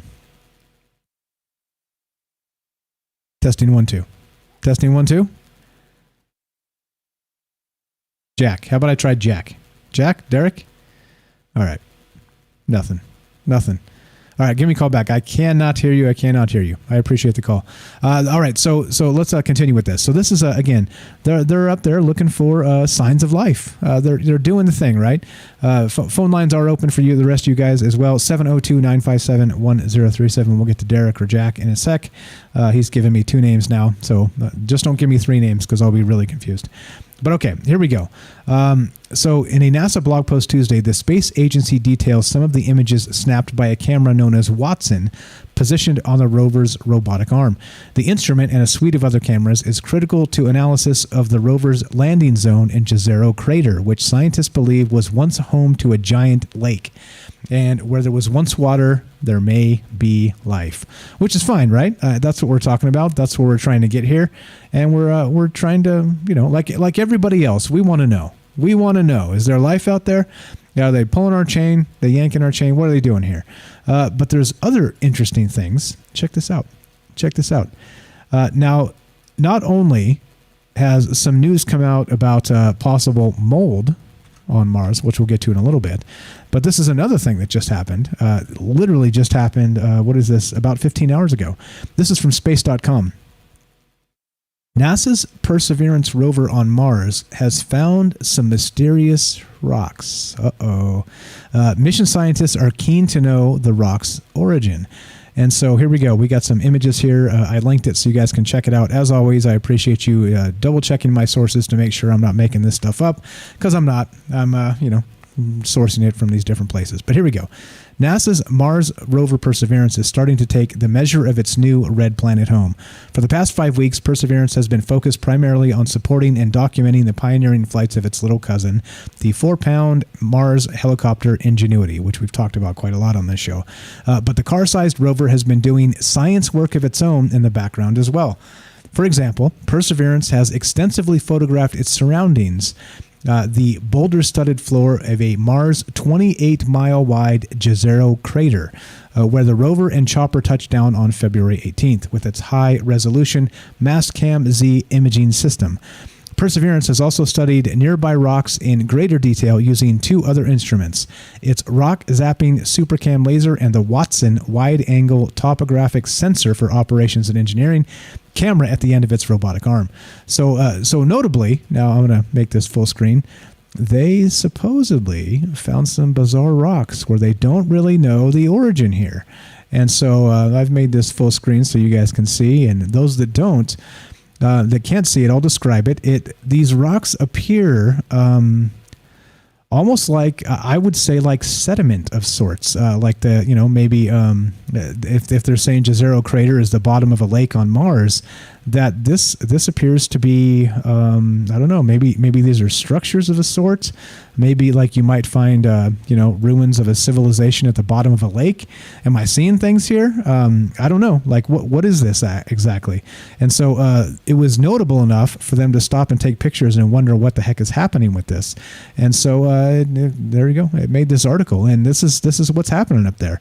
So I don't know exactly what this is, of course. As you know, if you guys know, I'd love to hear from you.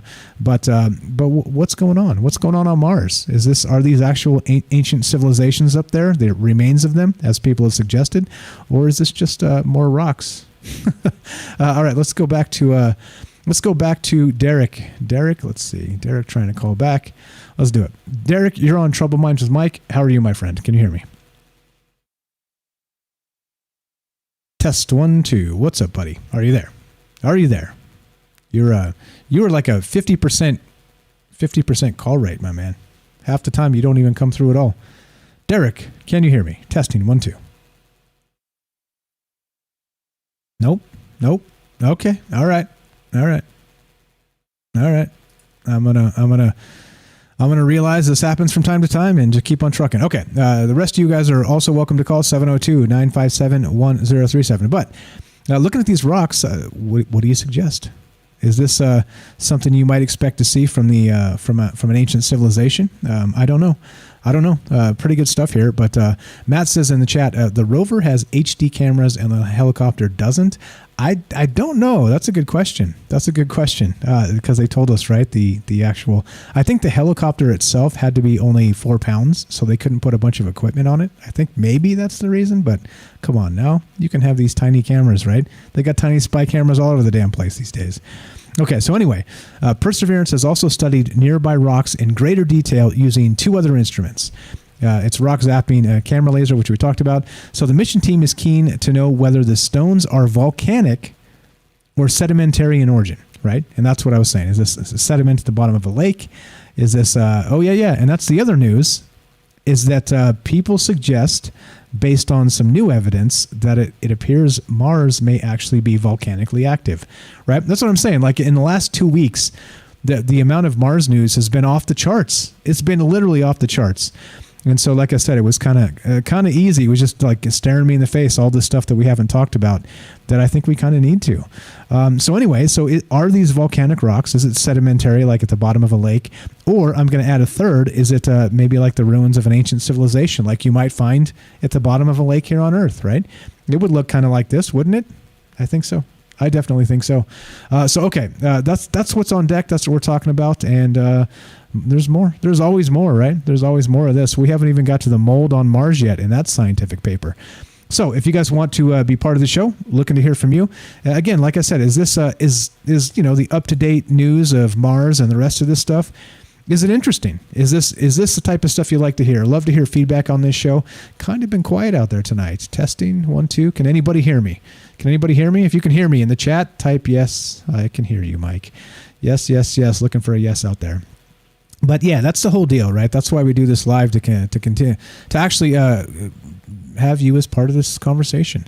And phone number's up, and looking to hear from you. As always, you guys know the drill. We got about 15 minutes left on Fringe, and then we have another hour after that on DLive, Facebook, and YouTube. So one more time, 702-957-1037. Join the Discord at troubledminds.org. Phone number and Discord are there. And here's the thing, right?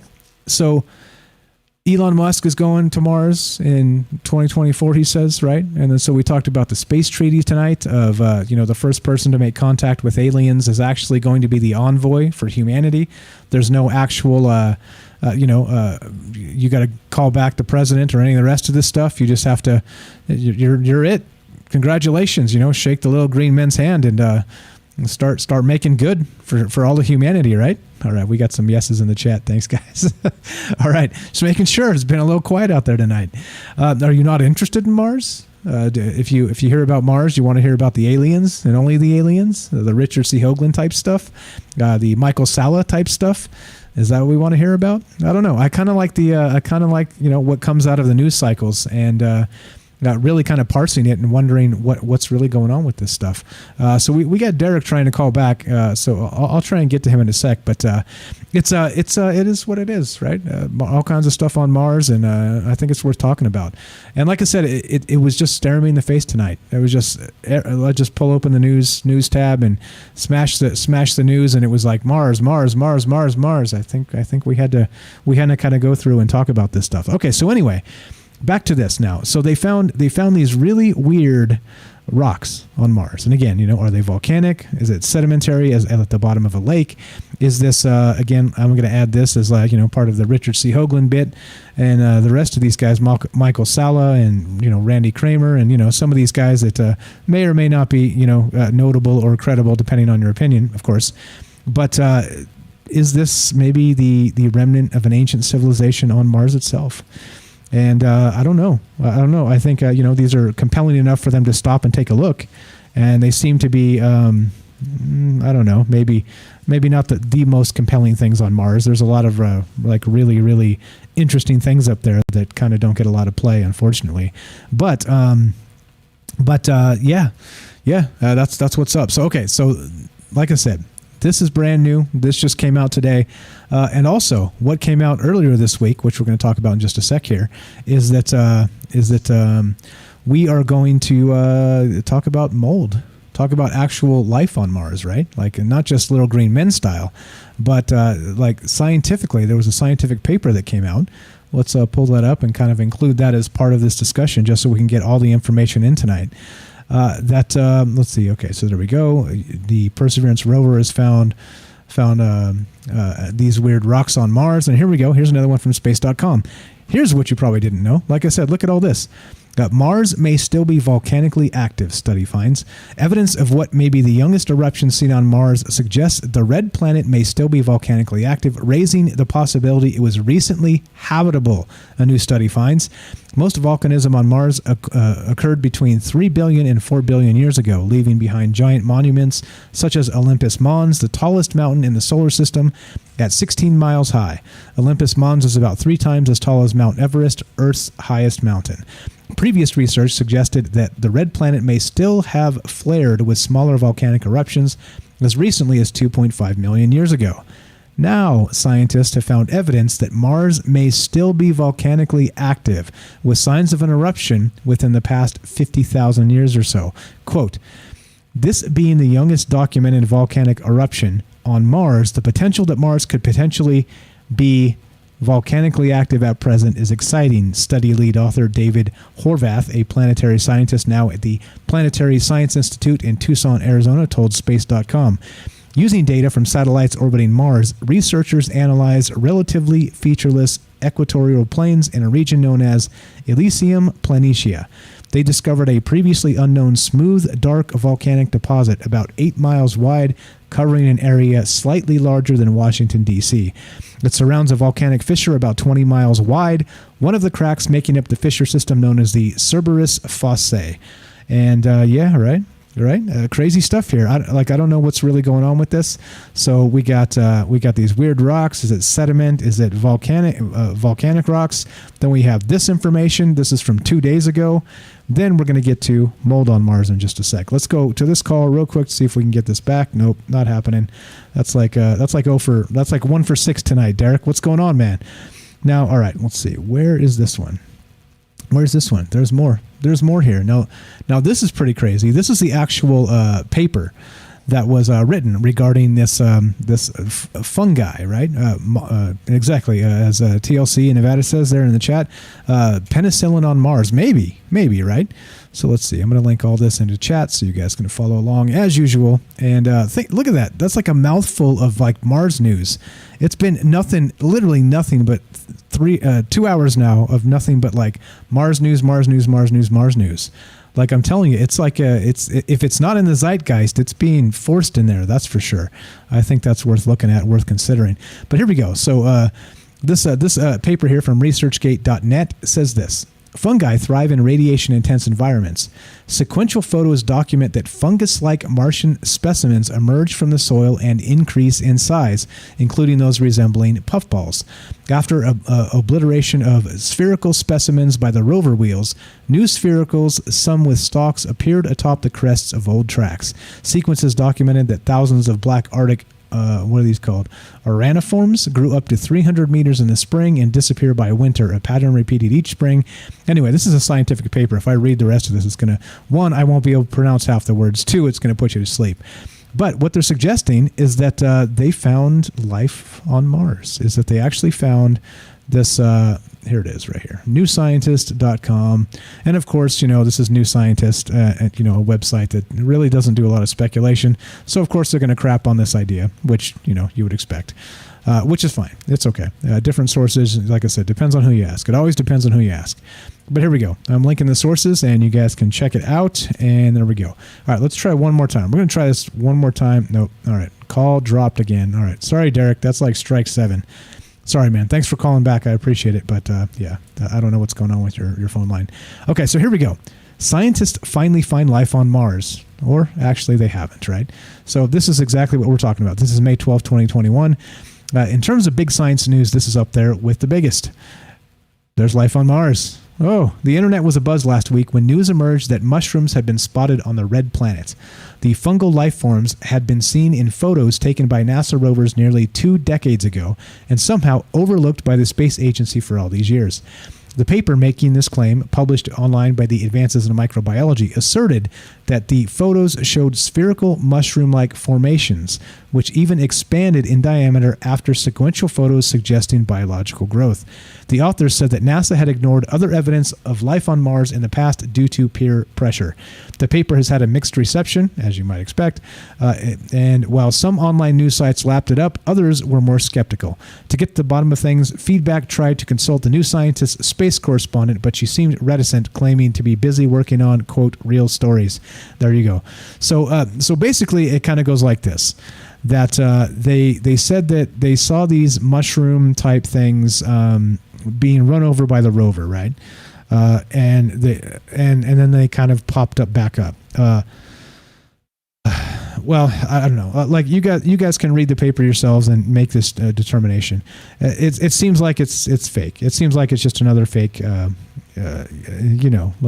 People stretching, right? But that's how science is done, right? Like you observe things and people kind of make stretches. People make hypotheses and kind of carry on with the rest of these things. So I don't know. Is this real? Is this not? I don't know what to tell you. I'm going to say the jury's out, right?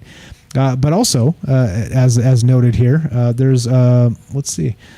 This is from CNN.com, and we'll wrap it up with this. But former NASA scientist says they found life on Mars in the 1970s. All right, and so this is not new. Like this information is definitely not new. That there were supposedly life on Mars for a very long time. It just depends on who you ask. Like I said, it just always depends on who you ask. So here we go. Read just a little bit of this and then we'll finish this up. I'm coming near the end of the show here. CNN. We may have already discovered the essence of life on Mars 40 years ago, according to former NASA scientist Gilbert V. Levin, who was principal investigator on a NASA experiment that sent Viking landers to Mars in 1976, published an article in the Scientific American Journal last Thursday, arguing the experiment's positive results were proof of life on the red planet. The experiment, called Labeled Release, or LR, was designed to test Martian soil for organic matter. It seemed we had not answered that ultimate question, Levin wrote in the article. In the experiment, the Viking probes placed nutrients in Mars soil samples. If life were present, it would consume the food and leave gaseous traces of its metabolism, which radioactive monitors would then detect. All right. To make sure it was a biological reaction, the test was repeated after cooking the soil, which would prove lethal to known life. If there was a measurable reaction, the first and not the second sample, that would suggest biological forces at work. And that's exactly what happened, according to Levin. Back in the 70s, right? And he's saying that, 1976, that there was actually proof of life on Mars and it's been overlooked. And if that's the case, then what? I don't know. I don't know what to think anymore. Like, are we being told the truth about anything? I think that's really the question tonight. As we continue thinking about this and talking about this, and you look at the news cycles and see all the stuff coming out of Mars regarding, again, think about it. Just this week, we've got China landing a lander and a rover. We've got the first flights of the alien helicopter, right? We've got the mold on Mars study. We've got Mars is now probably officially volcanic, right? Still, not just a billion years ago, still, right? And then we've got, it's an unbelievable amount of things. And then 2024, Elon Musk is supposed to actually land on Mars. Right? I mean, it's an unbelievable amount of news just coming out about this in the last 2 weeks. It's nuts. And so, as always, I'm going to keep an eye on this. It's hard to do it all. If one story pops up, it's hard to kind of just stick to one story and, something similar to that and kind of do a whole show. So I thought it was smart to maybe grab a whole bunch of all this Mars stuff and jam it into one show, and that's what we've done tonight. I hope you enjoyed it. Like I said, sometimes it's a little bit dense with the information, but I hope you learned something. I hope you had a good time. And as you know, this show airs Tuesday, Wednesday, Thursday at 7 p.m. Pacific, and I appreciate you coming to hang out with us. I appreciate you listening. I appreciate all the thoughtful chat. Appreciate all the phone calls and all the support for this show. Like I said, it's easy for me to just sit in a corner and talk to myself. It's another thing entirely when you guys are out there hearing what I'm saying and hanging on every word. I appreciate that quite a lot. Thank you. If you're listening to The Fringe FM, stay tuned for Joe Roop, Lighting the Void. If you're listening to Troubled Minds on DLive, Facebook, or YouTube, stay tuned for a third hour of Troubled Minds. Thanks again. Be sure, be strong, be true. From our Troubled Minds to yours, have a great night.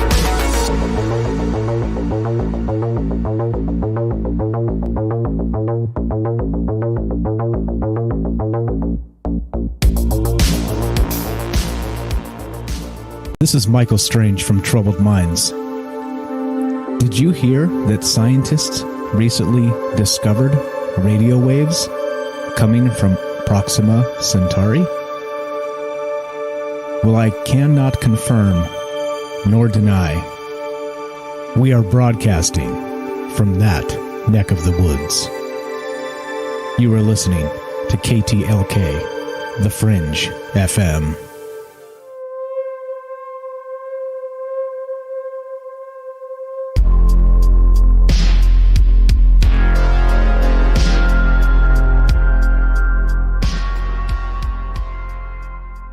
Okay, welcome back to Troubled Minds. I'm your host, Michael Strange, and over here chomping on some tri-tip and drinking some beer. Life is good. I can't complain.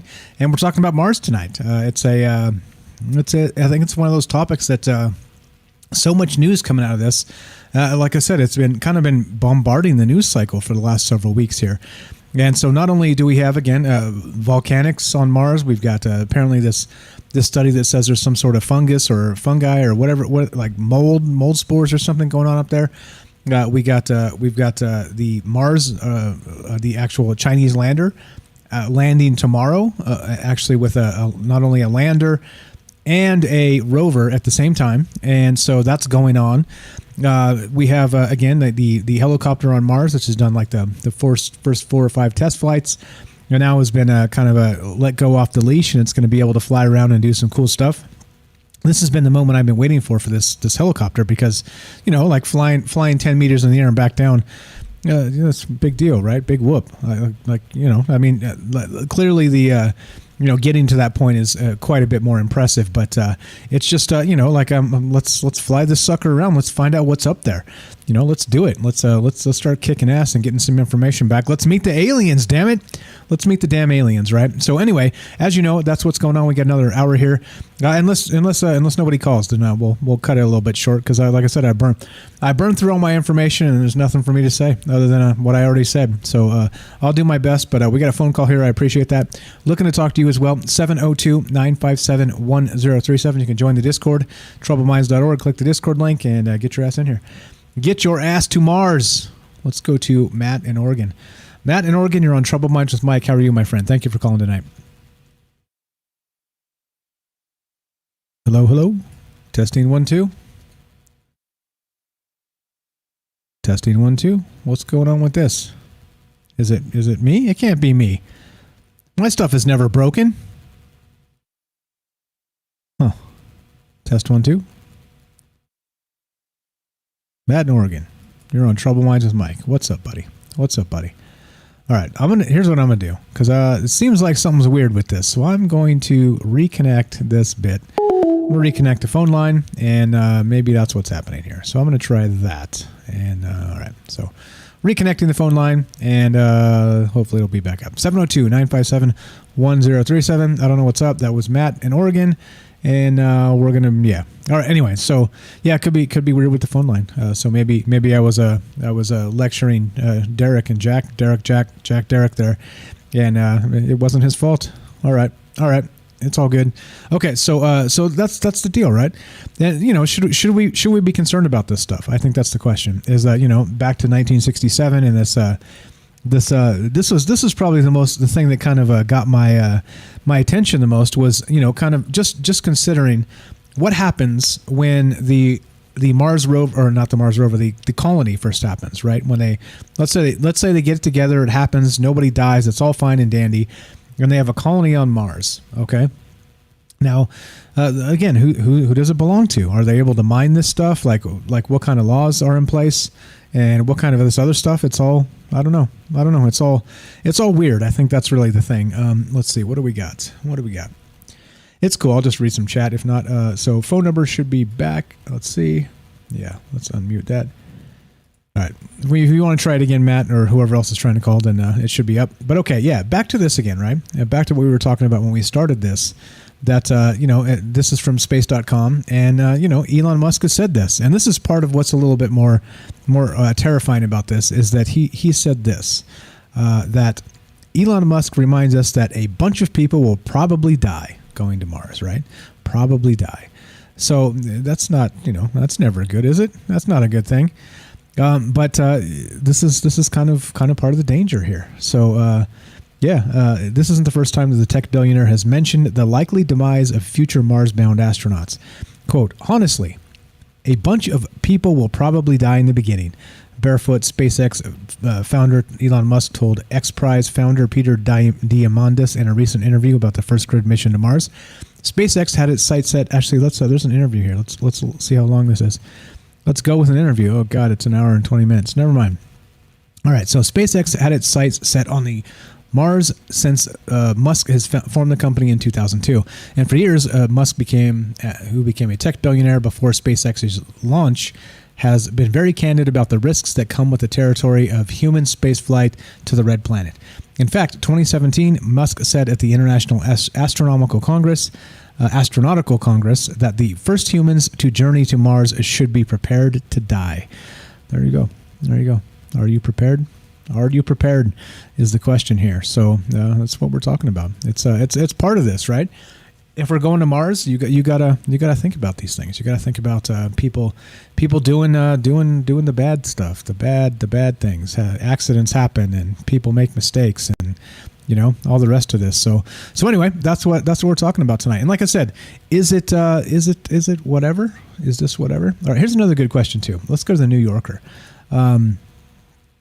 Now this article again, it kind of got me thinking as well. Like I said, so many good news articles recently about Mars. Now this says this: is Mars ours? Should we treat other planets like natural resources or national parks? And I mentioned this article kind of in periphery when we were talking about the news on the news show on Monday.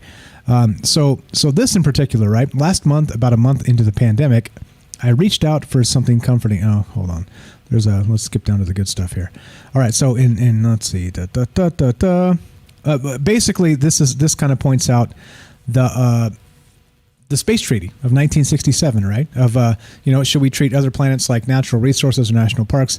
It's a long and winding narrative, so I'm not going to go through this because it's what they do at the New Yorker.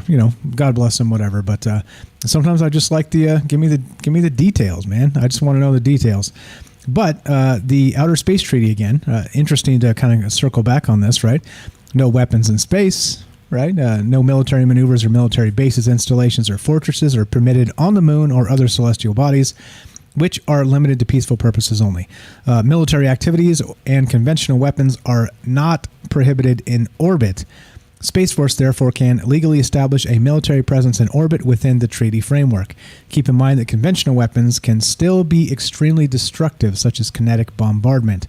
No weapons testing on the moon or other celestial bodies. So again, this is from this is the actual Outer Space Treaty. Going to link this again back in chat. I know people kind of come and go as we talk about these things, but this is what's going on right now. Is that this is kind of going to pop up in the forefront of this this actual as we get people up there, right? As we explore Mars. Let's see, what do we got? Let's see. Reading some chat. Let's go to the chat. Let's see. Vicky says, I want to hear all. I just don't believe it because we have been lied to so much. Yeah, right. With NASA, never a straight answer. What's up, Mary? How you doing? What's up, Tim? I see you there. Thanks for showing up, Tinfoil Timothy. Christopher says, it'd be really nice if they could bring those specimens back to Earth and they would be able to cure cancer or other deadly diseases. And I agree with you. That kind of back to that is that everything's not doom and gloom, right? You just never know. What else do we got? What's up? Vicky says, yes, I hear you. Thank you. Matt says, well, can't go to Mars. I'm allergic to penicillin. Well, there it is. There it is. Remove your name from the ledger, sir. Geez. Timothy says, Russia is filming the first movie in space starting next week. I didn't hear that. Interesting. Let's see. It includes China's lander and rover land on Mars tomorrow. Exactly, which is what we're talking about. Like I said, the amount of news coming from Mars and the rest of this it's a lot. It's a lot of stuff. Like literally, I've been talking for 2 hours about just the weird stuff that's kind of coming through on Mars tonight. Joe, what's up? Good night. Says good night to all you people. I'm going to dream about putting the first strip club on Mars. Good night, my friend. Thanks for the call tonight. Thanks for hanging out with us. And yeah, I mean, it is what it is, right? Timothy says, worst treaty in history. Only a subjugated peoples would submit to such a thing. And I kind of agree, right? I kind of agree. All right, so now not only this, right, the treaty on the principles of governing the activities of states in the exploration of use of outer space, including the moon and other celestial bodies, is what this is called. And this is, again, the 1967 Outer Space Treaty is what this is called. And let's go through a little bit more of this. Like I said, we did this in the very beginning of the show, but kind of worth going back and looking at what this stuff actually means. Number 2, space is free for exploration and use by all nations, and exploration should benefit mankind. This is, I kind of agree with Tim. This is like one of those things where when you draft feel-good legislation, right? It's one of those things. Like, what's up? Shout out to Super Vike. I know he listens to us on archives, but it like that term, feel-good legislation. It's like, okay, well, let's make these rules that just seem like they're in the best for humanity, and this sounds good. This all sounds good. Like, this is what people should do. But if we're being real, nobody's going to follow this crap, right? The first people up there are basically going to turn into bandits, right? Like interstellar bandits or interplanetary bandits, I mean, right? That's what's going to happen. They're going to run their own thing the way they're going to run it. And, like, who's going to go up to stop them? You can't stop them. They're going to do whatever the hell it is they want to do, right? So interesting. I think that's a pretty good take there, Tim, because I kind of agree. Making these rules, it's like loose frameworks. It's kind of like the Paris Climate Agreement, right? It's like, oh, by the way, all the folks out there, here's the things. Let's make the world a better place. And nobody does a damn thing, and there's no accountability. This is the same sort of like toothless legislation. And odd that it's, hasn't been updated since 1967. I think that's the crazy part. Yeah, Matt says space pirates. Exactly, space pirates. Yeah, a little bit crazy. But anyway, here's some more from this 1967 Outer Space Treaty, right? So the treaty states that the exploration and use of outer space shall be carried out for the benefit and in the interest of all countries and shall be the province of all mankind. This means, 1, no nation can block another nation from launching into space. Okay, cool. What about, again, nobody talked about kinetic weapons back then, like these hypersonic weapons. Nobody did any of that back then. This continues. Exploration and usage of space should be approached in a way that doesn't just benefit the nation running the mission. And most importantly, no nation shall claim sovereignty of outer space or any celestial body. And again, the ice pirates, the space herbies. Back to so this is again from the Outer Space Treaty of 1967, and like I said, it's unfortunate, but this stuff needs to be updated, right? This stuff really needs to be updated because this is not it's just not accurate anymore. Like, we have all these different countries basically in a space race, and so not only are they after sovereignty of these places, because if you get a military presence up there first, you win, right? I mean, that's it. Like, it's your planet, and that's kind of what's happening. Even though there's these treaties, right, back to 1967, they could say, well, the people that were signing this crap are all dead. Who cares, right? Like, this stuff is not even the same thing at all. And so it's weird, right? Again, they need to update the hell out of this because it is not even close to what this is or what it should be anymore. And I don't know the answers to these, but I'm just saying, look, this is what's probably going to happen. And oddly enough, like I said, go back to Total Recall, one of my favorite movies there with Arnold, is that, there's like a revolution on Mars in that. They've got Mars colonies and they're, doing, archaeology and exploration and all this other stuff. But there's like revolutionaries on Mars trying to secede from the Earth Union or whatever the hell it is, and that's more likely what's going to happen. Just like Matt said, they're space pirates or space whatever, like their own sovereign nation. It's going to be weird. So anyway, here we go. So this continues. Lunar and asteroid mining regulations. So the part of the treaty that is deemed ambiguous and complete. This part of it, the language around lunar and asteroid mining is unclear, whether resource extraction is deemed appropriation or commercial usage. Private companies lobbied the Obama administration to legalize space mining to bring about the U.S. Commercial Space Launch Competitiveness Act of 2015. other countries are introducing similar laws to allow the mining of celestial objects for profit. The 2015 Act allows U.S. citizens and industries to, quote, engage in the commercial exploration and exploitation of space resources, namely minerals and water. If found, extraterrestrial life cannot be exploited commercially. You hear that? And the act is carefully worded to state that the U.S. does not assert sovereignty, exclusive rights, ownership, or jurisdiction over any celestial body. Yeah, right? And all right, now this is where it gets weird. This is where it gets even more weird, right? And this is what I was talking about kind of as we started, is that, the first people up there on actual... The first people up there actually on Mars are going to be, that maybe have, let's say, contact with extraterrestrials, are whatever it is they are. They're going to be the first envoys. Astronauts are regarded as the envoys of mankind, meaning this. This means that if an astronaut of any nation happens to run into a UFO and establish communications with an alien civilization, they should represent mankind rather than a specific spacefaring nation such as U.S., China, or Russia. All right, appreciate the call. We got Tim from Georgia, Tinfoil Timothy. What's up, my friend? You're on Troubled Minds. How are you tonight? What's going on, Mike? Yeah, the phone works, man. A real important point, and it really is important. The way things will actually work is as we, Russia and China, fight over space, they'll have a picture that's presented to the public a certain way. The reality of things will be much different because there's no prying eyes. And that's what we have to remember is this is like the New World, Columbus going to the New World. This is the first people fleeing Europe to go to the New World and go mix it up with the Native Americans and start carving out a new country. It's the equivalent of that because we're going into the unknown, and not just with the technology, but it's just all of it's unknown as we progress forward from here on out until we learn all these things. Just like with coming to the New World, making new discoveries, mapping out the Earth and all those things. It's a similar process, right? So there's a learning curve, but also comes the reality of they can have any damn treaty that they want to. The reality is this. If we don't get there first and secure it and militarize it, they will. And the treaties don't matter because the treaties here on Earth, the majority of the people are here on Earth.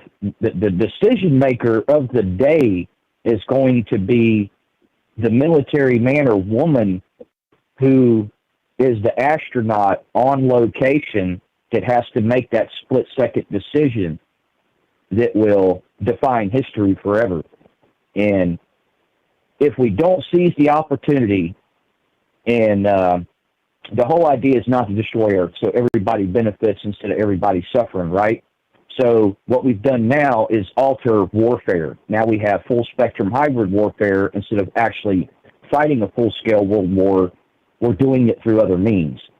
And the space race is the ultimate way out for world government, for everybody's government, because literally it gives everybody something to look forward to, and the byproduct of the space race has always been innovation and technology that filters down to the public. And the other thing is, too, is you can use it to empower any people you want. You can say, okay, I want to empower this group of people and get their vote. And so all of a sudden, that minority person is now the next astronaut. You see what I'm saying? Yeah, right. No, exactly. That's a great point. It can be manipulated. Yeah. Like right now. Nepotism. Okay, they need the biggest distraction in the world because all Democrats and all Republicans in office are absolutely full of crap. And the last 16 months has proven it to all of us beyond the shadow of a doubt that these people are liars. Agreed. They work together behind closed doors. Agreed. Right? Yep. And so here we are watching that go down, and so the best distraction they could come up with is life on Mars.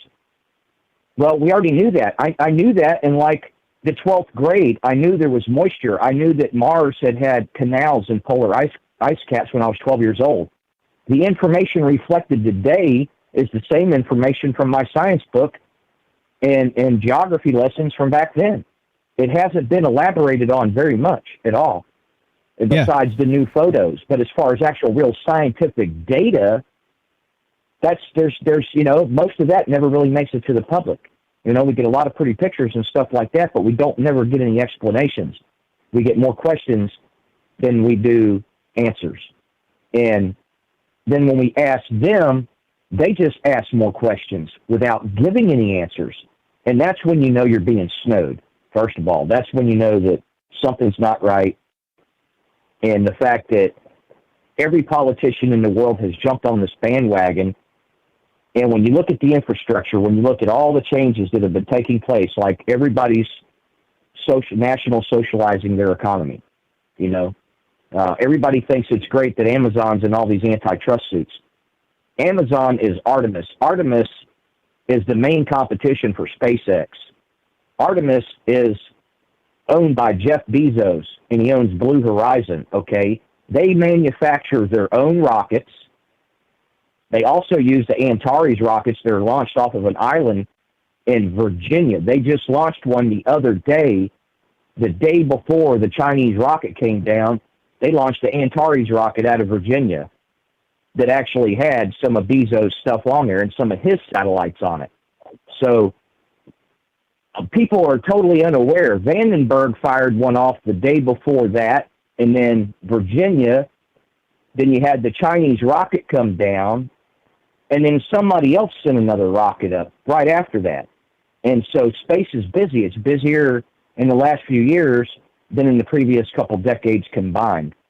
Exactly. And not to mention, it's always been there. It's just not widely publicized until they need it to be publicized. Right. Yeah, that makes sense. You see what I'm saying? Yeah. Well, okay. So then what are they hiding? Just the fact that they're liars and thieves? Is that what's going on? Is it the shiny object? Basically. We're supposed to stare at the sky while they just plunder the treasury? Is that what's going on here? I'm telling you, they don't know any more than you or I do, but as long as they can make you think that they have the ultimate knowledge, the ultimate power, then they have fear and control over you. And the reality is, as we explore space and we see those early astronauts go and do that, everybody is learning it all for the first time. The people up on high no more know what to expect than that astronaut does, and that's simply the truth. But they have built the impression that they do. Yeah, exactly. And that's because when you're a leader, you simply don't look at your people and say, I don't know. A leader always knows what to do, whether they're right or wrong. Even if it's a bad idea, you still have to show leadership, because if not, then you've got chaos. Like Caesar said, an army without centurions is just an unruly mob with swords. And he was right. You've got to have the officers lead the men. You have to have the leadership, or you don't have any kind of efficiency whatsoever. It turns into chaos, turns into an unruly mob. Civilizations and populations work the same way, Exactly. And space kind of welds all that together, but in a fascistic ideal. And that's where we're being led to, which is exactly where Nazi Germany was going, and what fueled it and fueled the innovation and the money in Germany was the new technology, the rocket planes, the rockets, the jet engine. That's how they sold every industrialist involved on it, was with these new amazing technologies. Hey, we're going to go to space. We're going to put a base on the moon by 1950. These are the kind of speeches that were being made in the inner circles of the Nazi party. When Werner von Braun came to America, he had drawings of space vehicles, full engineering documents for tons of space stations, space bases for the moon that could be ferried there in pieces and assembled there by astronauts. They had it all worked out, ladies and gentlemen. They had over a decade of all the plans drawn up and ready to go. And just like we've seen with China, immediately right after they announced, them in Russia, they're going to be out of the ISS and no more dealing with us in space, 3 days later, they put their first space station module in orbit, and then their crazy rocket took a week to come down. Yeah, I agree. You got a ton of great points here, man, as always. So not only that, like think of it in terms of this. Like you said, if you don't get up there and secure Mars as a like as an outpost that's should be defended as such, like the amount of shenanigans that could happen up there, just sabotage wise is unbelievable, right? Like you have a fledgling colony. Yeah. Like you poke a hole in something and the whole place just goes down and everybody inside dies. Like it's that type of like vulnerability at first. And if you don't think that these are the things that they're thinking of to kind of undermine different countries and different folks that kind of go up there and do these things, I mean, like that in alone is scary by itself. So it is naive to say, oh well, we really shouldn't militarize space. But holy shit, just like you said, if you don't, somebody else will. And not only that, it's so sick that I'm even talking in these terms. It's just that if you like literally, it's kind of like just offering yourself up for the sacrifice to the most devious asshole out there. And it's a ton of work. It's a ton of everything to get people up there.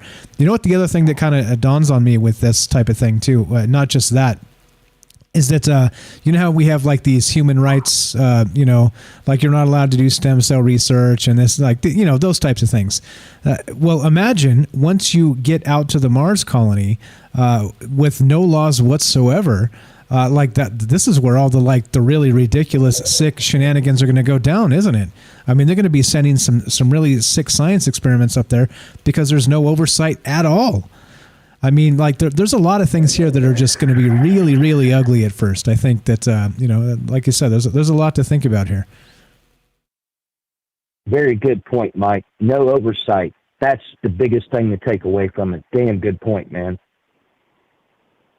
Thank you. And we'll see. And not only that, like I said, the sabotaging, the as easy as it might be. We'll see. Like I said, so do you believe, Tim, that we're going to go there? Do you think Elon Musk actually has the ability to get us there in 2024? Yeah, he does. Absolutely. And he'll do it too if they'll leave him alone. And he has a little bit more power than what people think he does. He's been toying with stuff. He tweeted today and made Dogecoin go up 20% with a tweet. And yesterday, what he discovered is that he's a 3-year-old with a magnifying glass, and he figured out how to burn ants with it, which is actually people. And he is doing the Dr. Evil laugh because now he understands just how much power and how much charisma he really has. And I think it was lost on him for a very long time until here recently. And it all started with Robin Hood. And once he realized that he could just conjure up an army on the internet out of thin air of real people that will beck his call, that's a very powerful voice to have. It is, and you're he right. Knows how to manipulate that now. He's learning more and more every day. So, like you said, he sent out a tweet and Dogecoin went up 20%. The day before, he sent out a tweet and Bitcoin dropped 20% because he said Tesla's no longer going to take Bitcoin because of the environmental repercussions of creating Bitcoin, right? So he's performing. Go ahead, Mike. I'm sorry. No, just he's literally manipulating the shit out of the markets just on a whim, like you were saying, like the ant in the magnifying glass. That's a great way to put it. Yeah. Go ahead. I think what he's actually doing is conducting a real-time scientific experiment. I've done something similar on Facebook and some of the other platforms like Instagram over the last couple of years, and it's to cause ripples and see exactly where those ripples end up and what happens when the waves come back, because it's very important. Like I mentioned on the program when I called in before, let's say I go in to the AI and have it to where it holds up every toilet paper shipment in the world for 12 weeks. So no toilet paper gets shipped anywhere to anybody. And then we look at all the repercussions that causes, the ripple effect that it has. in space-time and all the points that are connected together, that one decision can cost lives. It can cost catastrophic failure. Who knows? 100 years from now, it could actually be the one key event that led to the end of humanity. You never know, right? So what he's doing is discovering, if I pull this lever, this is what really happens, not what we think happens, but this is actually what occurs instead of what we think. So he is blowing holes in some theories and then correcting the equation to something more manageable, something that's going to give him a better average of result when he uses it. And we'll continue to see him do this. And the other thing is, if he was an artificial person or a non-human intelligent and he wanted to be more like us or understand our concepts for things, he would have to conduct such experiments in order to learn it. Especially as an artificial intelligence, you would need to conduct those things because all they are is mathematical algorithms.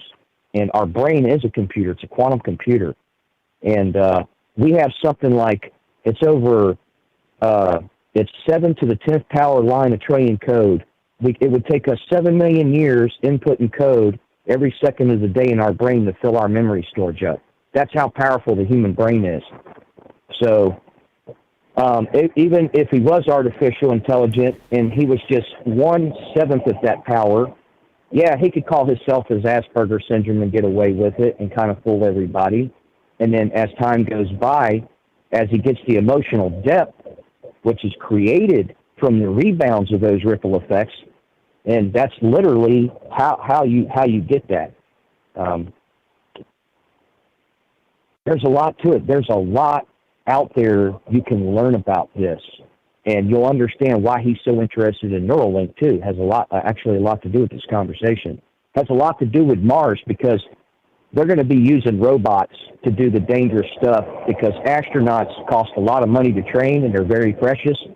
And rather than risk their life, they're going to have the astronaut at a base or at a control station controlling the robots through neural interface in real time so that there's absolute second-to-second, millisecond response time in order to have depth and precision to do precarious work that's going to be required out there.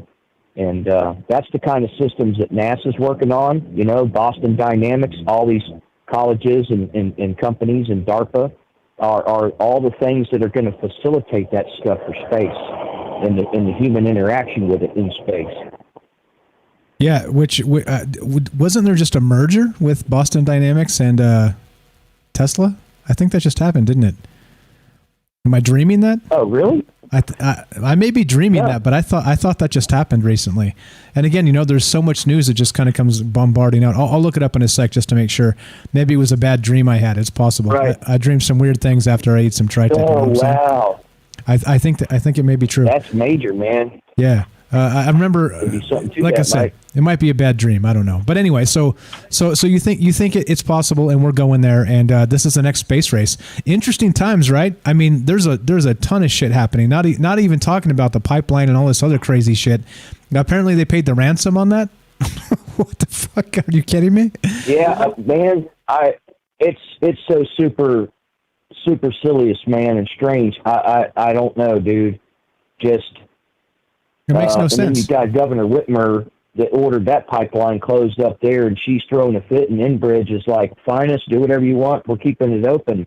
It's national security. It's critical that pipeline stays open because then you're talking the Northeast goes down without fuel. Exactly. You know? Yeah. The Enbridge line up there basically does what Colonial does down here, and me and John on the show the other night, we showed everybody where all of Warren Buffett's train and petroleum train infrastructure goes west of the Appalachians all the way to the West Coast, from the top of the country to the bottom. Guess where it doesn't go? The Northeast and the Southeast, which is what both of these pipelines affect, is everywhere that Warren Buffett's train don't deliver petroleum. Get the message? Yeah, I see. Now you know what's going on. Yeah. I mean, we laid it out real good on the show. And just like things aren't what they seem. Who's behind what's going on in Israel? Russia. Whose Who made the arms that have been getting seized on the ships by our Navy? They're Russian and Chinese brand new manufactured weapons. Russian anti-tank guided missiles, Dragunov sniper rifles made in Russia, brand freaking new, you know. I mean, the latest and greatest stuff has been caught in these arms shipments, and it's really Russia that's pushing Hamas and arming them. You know, those rockets they fire are a replica of the Russian 122 millimeter Katyusha rockets. So here we're being led to believe that, oh no, it's Israel and making Israel, everybody's out trying to make them to be the bad guy, and then hail the Palestinians who are, you know, rocketing innocent people, but they're spinning that, you know, and we all see it, and it's like, what the holy hell? Exactly, yeah, and there's a lot there. We'll keep an eye on that. Like I said, I haven't talked about that gas pipeline stuff yet because I wasn't sure what to think, and so I just brought it up to you because I thought you'd have a pretty hot take there, as usual. Tim, we got a call behind you. We got to go. I appreciate you so much, man. Thank you for calling. Okay, man. You saved my ass, bro. You saved my. Sometimes, night, if nobody calls, man, it becomes a long night. So I appreciate you so much. Thanks for the call, my friend. Yeah, you're very welcome, Mike. Thank you, man. Thanks a lot. We'll talk to you soon. That's Tinfoil Timothy, guys. Check him out on YouTube and also on DLive. He's got a show with John. John's called into the show quite often, too. And dropping good information, you know, thinking about things outside of the box, outside of the mainstream media, which is exactly what we try and do here. Thanks again, Tim. I appreciate the call. Let's go to Matt in Oregon. What's up, Matt? Thanks for calling. I appreciate it, my friend. How are you tonight? Hey, Mike, how's it going? Yeah, I actually called to save you so you can drink. Nice. Thank you. I appreciate it. I'll put on the camera just so you can see I'm not fibbing. I'm going to drink some beer. Go ahead, sir. Okay. I just have lots of good stuff on tonight's show, the Mars. You know, I'm all about science and space and all that. I love all this stuff. But I just have a call. I have a theory. I don't know if we've talked about it yet. It's, always, putting things out there just to give you all different ways of looking at things. This is a theory. It's just speculation. I don't believe in it necessarily. It's just something that I think I want to talk about. So basically, what if we've already done it? We're stuck on this Earth, and we're kind of like stuck here. I guess people say it's like a prison, maybe. It's like a matrix. We work, live, and die, and so we're stuck on this Earth. They make it seem like it's so hard to get to space. Like it's so so much to get to space. What if with the technology we have, they've already done it, and they've already, not necessarily Mars, but maybe they've colonized another planet, and then it's for like the elite, I guess, the rich. For them, the Earth, what we've done to the Earth so far, and they would say, we've kind of gone too far with destroying the Earth. We used all its resources, and eventually, the way we're going, I hope, we can save, we always talk about recycling and all the green stuff. We want to try to save the Earth. But the way we're going, maybe it's too late, and maybe they know that, and they're like, it's like an escape plan for them. Is that a good theory? Yeah, no, definitely. I think that falls in line with what Alex Jones has been saying for a long time with that whole breakaway civilization bit. And that movie Elysium, have you seen that with Matt Damon? And so the people live in space, in orbit, the elites, and like they leave the shattered Earth with all the pollution and all the crap and all the terribleness down to like the plebs, the useless eaters like us. I mean, it kind of rings true that something's being set up, and that's another thing too, like what Tim was saying there, and like I was kind of concurring with. I couldn't agree more. Is that once you get a colony on Mars, the oversight at first is going to be nothing. Like, think about it. There will be no space police, right? There will be none of that shit. It's going to literally be whatever goes as whatever goes. And so they're going to get away with whatever they have to. And, at some point, you expect it because it's survival, right? Like, you're going to have to do what you have to do. But then at some point, they're also going to realize that for somebody to come up and stop them, it's going to take a monumental task. You're going to have to move worlds just to get somebody up there to stop them. And then it becomes, again, militarizing space. It becomes the same exact thing. It's inevitable. There's no way around this. This 1967 treaty is a bunch of bullshit. And again, if nobody does it, somebody's going to do it. And that's what it comes down to. It's a shame.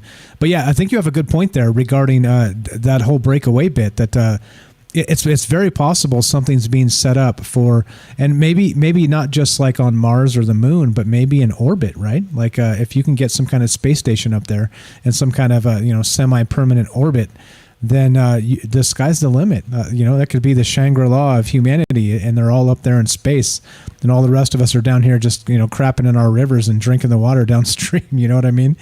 It's terrible, but it's a good point, man. It's a good point.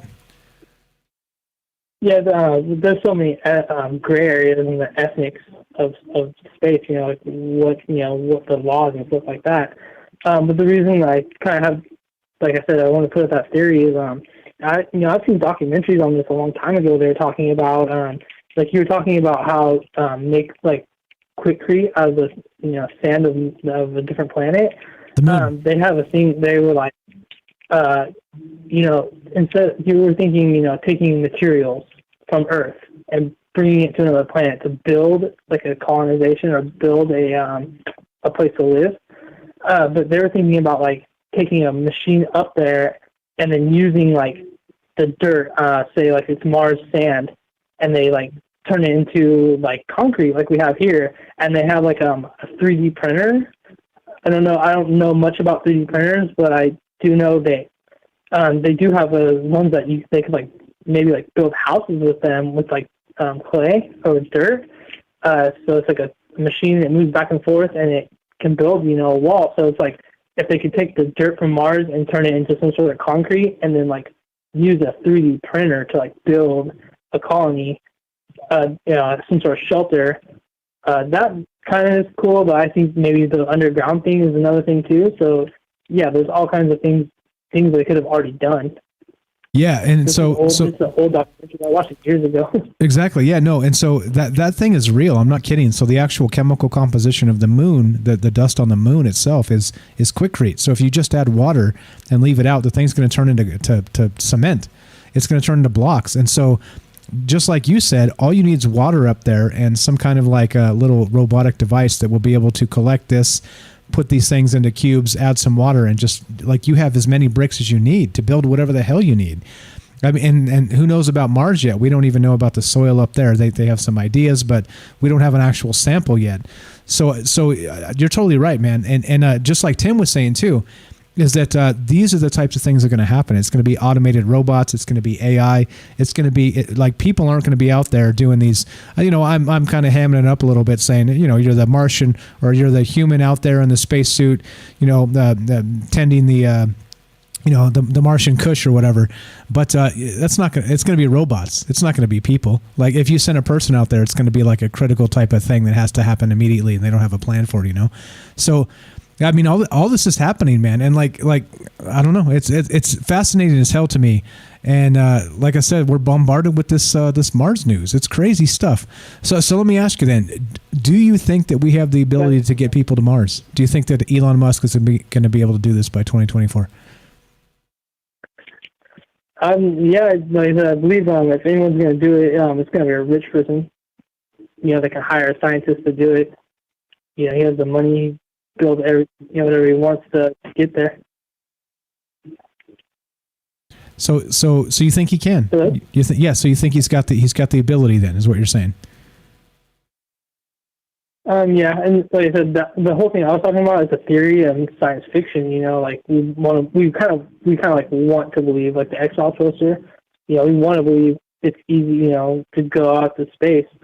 We have all these things with Mars going on now. It's interesting, but what if this is like old stuff, like old, and they're just like, oh yeah, we have to tell them something before we're just like, oh, there's a colony on Mars, by the way. We already think it's been there. Yeah, exactly, right? It's been there since the 60s. What are you talking about, bro?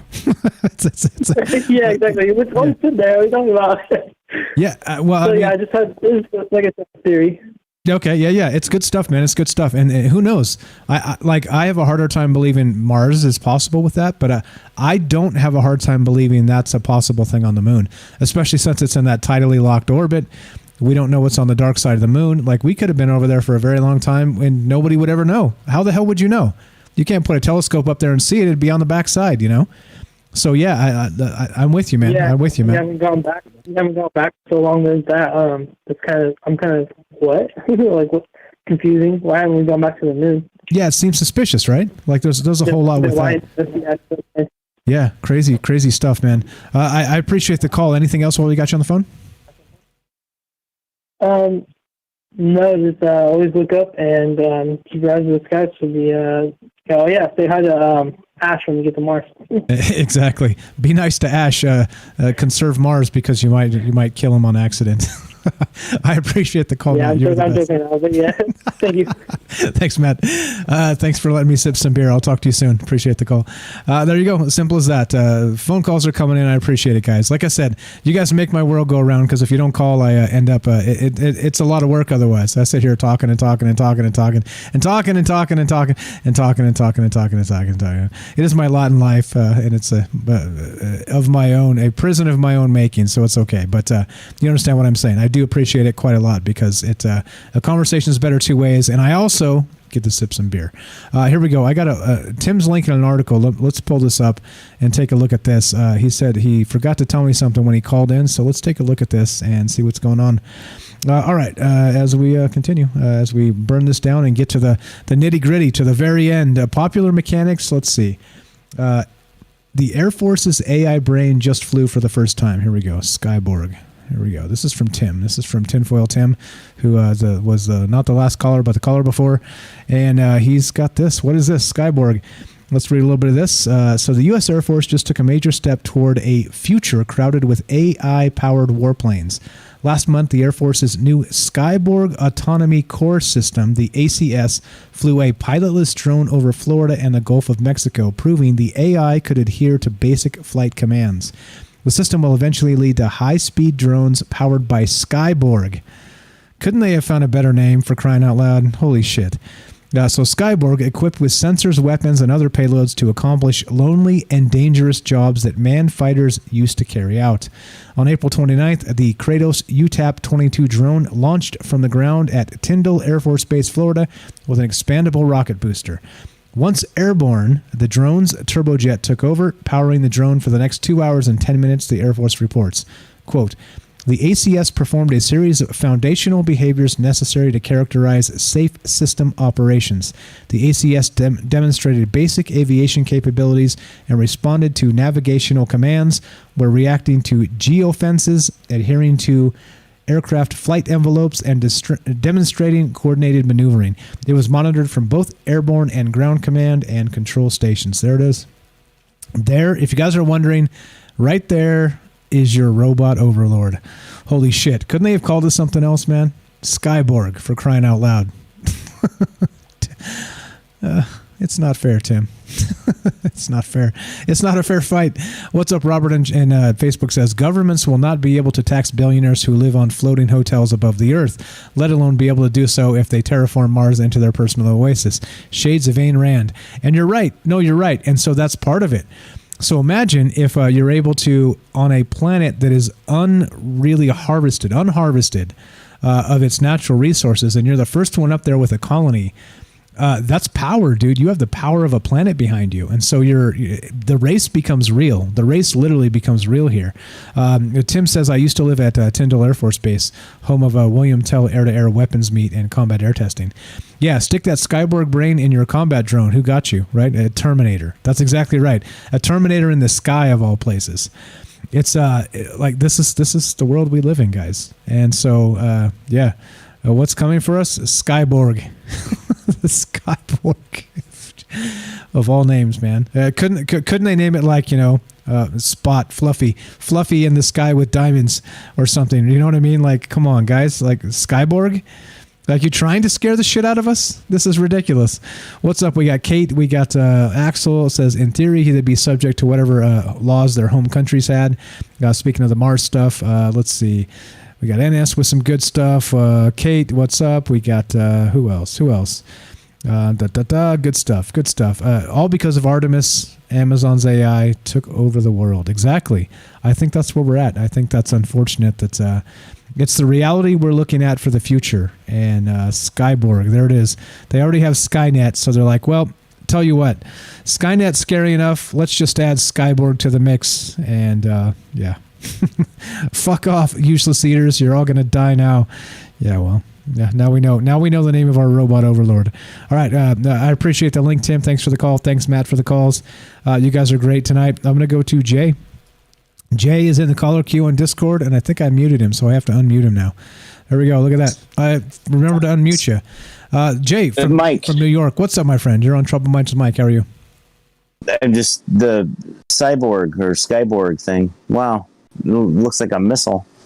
Right. Well, it's just is that what they're going to send those to Mars when we start doing crazy gene experiments or something like that? There'll be a whole fleet of them that come out there. It's going to be like man, bear, pigs flying skyborgs on Mars. Yeah, use a pig brain to power it. Yeah, I know. With Elon Musk's little chip in it. I know. This is what I'm saying. Like it's terrifying where we're at and where we're going, and that again, with lack of that oversight, I mean, they're doing things in like countries in this world, that have no oversight, to begin with. Jay keeps bouncing out of the channel. I'm gonna keep dragging it back in. But what happens? You just bounced out of the channel. So they're doing things in places in the world where there's little or no oversight already. Like Indonesia, for example, is one example. Hold on, I got to get my dog out of here. Say something for 1 sec. She's gonna chew on it. That's sorry. Well, look at the stuff that we can do right here. Upstate New York. I'm telling you, there's places out here where you could do all kinds of stupid, crazy stuff and. It takes somebody miles and miles to even, they're coming a day before they get there. There's places all over our country here where nobody knows what you're doing.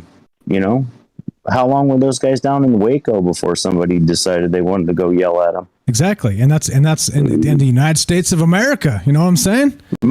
Exactly. And what were they really doing? Yeah. But I mean,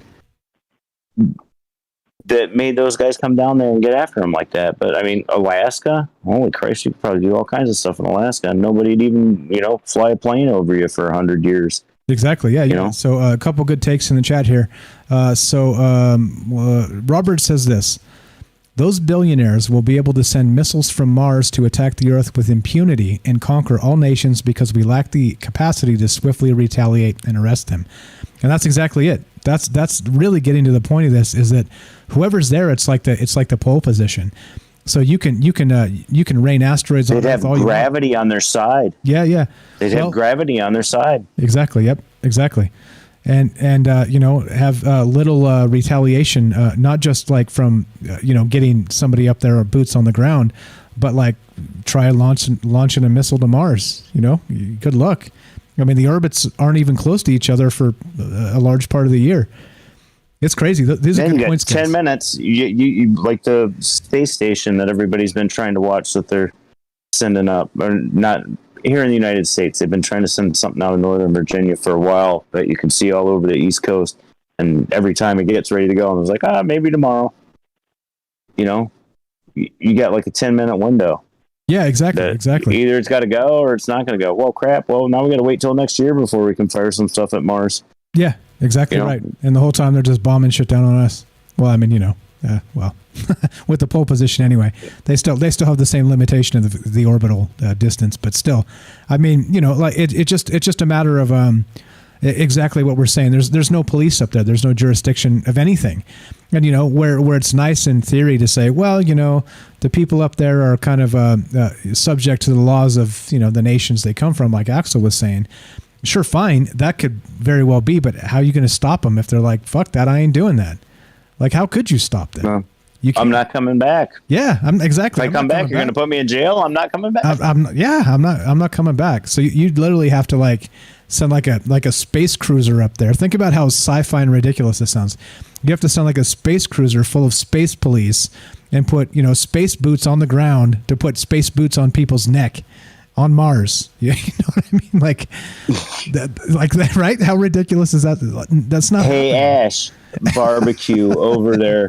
Go exactly. Get him, buddy. Go get him, buddy. It's not happening. It's not happening. Yeah, and again, interesting times. I think this is This is, and like us, kind of when we started, I was more concerned with getting all the Mars news out because there's so much of it coming out that, like all that stuff I was saying tonight, is that probably the more pertinent stuff is what we're talking about now, kind of at the end of the show, is that once you get there and, that space treaty says, oh, you can't militarize space. Oh, yeah? They'll stop me, right? Do you think we have satellites actually capable of stopping something happening on Mars? Of course not. Of course not. Tim says boots on the moon. There's no... I mean, maybe, really. I mean, there's a possibility that, we just haven't, like it is disclosure with all the planes and stuff, 20 years down the road. Hey, we got this one that's better than everything else. Yeah, no, exactly. Yeah. Exactly. And they don't even have to have, all they have to be is self-sufficient, really. Like, that's it. Once they can grow their food up there, it's a wrap. Like, it's literally a wrap. And so, well, if you're the guy that's up there, that's probably going to be high on your priority checklist daily. Exactly, right? Exactly. Where's the next meal coming from? Exactly. Where's the next breath of oxygen coming from? The water. The recycled peas getting kind of old, guys. Exactly. Exactly right. NS on YouTube says, haha, missiles from Mars. That's how the War of the Worlds scare started. And says, don't you think some biodome on Mars would be far more vulnerable than anything on Earth? And that's what I was saying. So not just, now the weird part is, so jurisdictionally, let's say we have like Elon goes up, he plants the American flag, right? And bam, here's the Mars colony. Well, now you also have, China with, an adversary. They're not really an enemy. They're an adversary, let's say. But the sabotage potential is huge, and you're completely right. That's what I was saying earlier, is that, given these, all you got to do is poke a tiny hole in things, Like, you don't even need to destroy anything. You just need to let the air out, and then people are dying in mass. So there's a lot, man. There's a lot. Good point there, NS. Good point, Robert in the chat, and Tim, and everybody else, and Jay. What are you going to do, man? Like, this is colonial in a bizarre way. That once you get up there, you've got carte blanche to do whatever the hell you want. It's well, what if there's Indians there? Yeah, right. Exactly. There were Indians here. There were Indians when we moved here, and look what we did to them.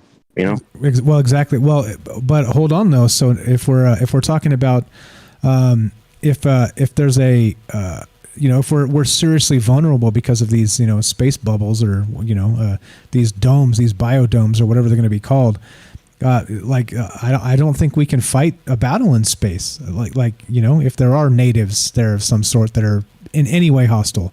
And like I said, now I'm a realist. I realize they'll send their kids out to throw glass or rocks at our glass house, Right, exactly. And like I said, don't get me wrong, I'm a little bit of a realist as well. I'm not just a dreamer and dreaming about aliens and all this other shit. But if there is life on Mars, it's probably going to be underground. There's intelligent life, right?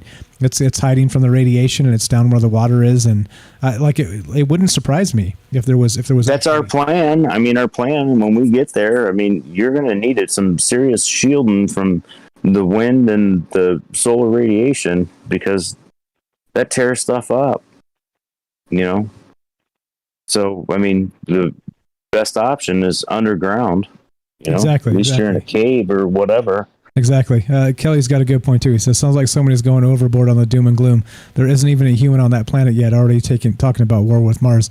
And you're right, dude. You were right, except like the militarization of space is already happening. And so it's part of that treaty where it's not supposed to. So Kelly knows that the second people get up there, the first thing they're going to do is try and set it up so that they can fight. Right, so they can defend themselves. You have to. You have to. Otherwise, you're vulnerable. Just like NS said, biodomes are probably going to be extremely vulnerable to sabotage and things like that.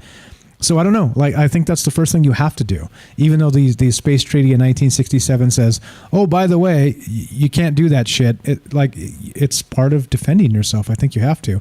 Kind of like maybe there's going to be like a space Second Amendment, the hashtag 2A Mars version or something like this. Well, right? I mean, if you think about it, I mean, say Elon sends his up there, and then China and Russia, and they send theirs ones up there or something like that. And then somebody's solar panel thingy breaks, or their wind generator thing breaks, or the water cooler breaks, or whatever. Well, at the point where people start starving and dying, you go over and ask the other guys for help, and they say no. Well, if you got the ability, are you going to take it, or are you just going to lay down and die? You know, I mean, that's one of the things that we have to look at is when we got different countries and stuff like that doing it. I mean, when it comes down to the 20, 30, 100 guys, whatever, that are up there, and we're going to die or we got to go kill those guys. That's going to be a decision that's going to be made then and there. Yeah, and Kelly's, again, back to Kelly's point, he's right. So there's no people there yet, but we know what people do, right? Again, we're going to have China already encroaching on space on Mars. We're going to have Elon racing them there. I mean, you know what's going to happen next. You know what I mean? It's like, yeah, you're right, but it's not doom and gloom when it's what people always do, right? People always do it. A quick comment from Robert, and let's finish this up, Jay. Robert says, this is why all these billionaires have partnered on those Moon and Mars New Frontier enterprises, to eventually put themselves into position to do what all rich sociopaths have wanted to do for centuries: conquer the world and rule over all of us useless eaters.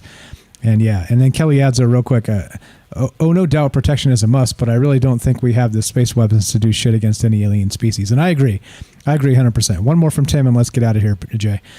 Tim says this, question: has it ever worked out well for the people with a disadvantage in technology? The Native Americans, Tahiti, Captain Cook, Spain and South America, the Nazca?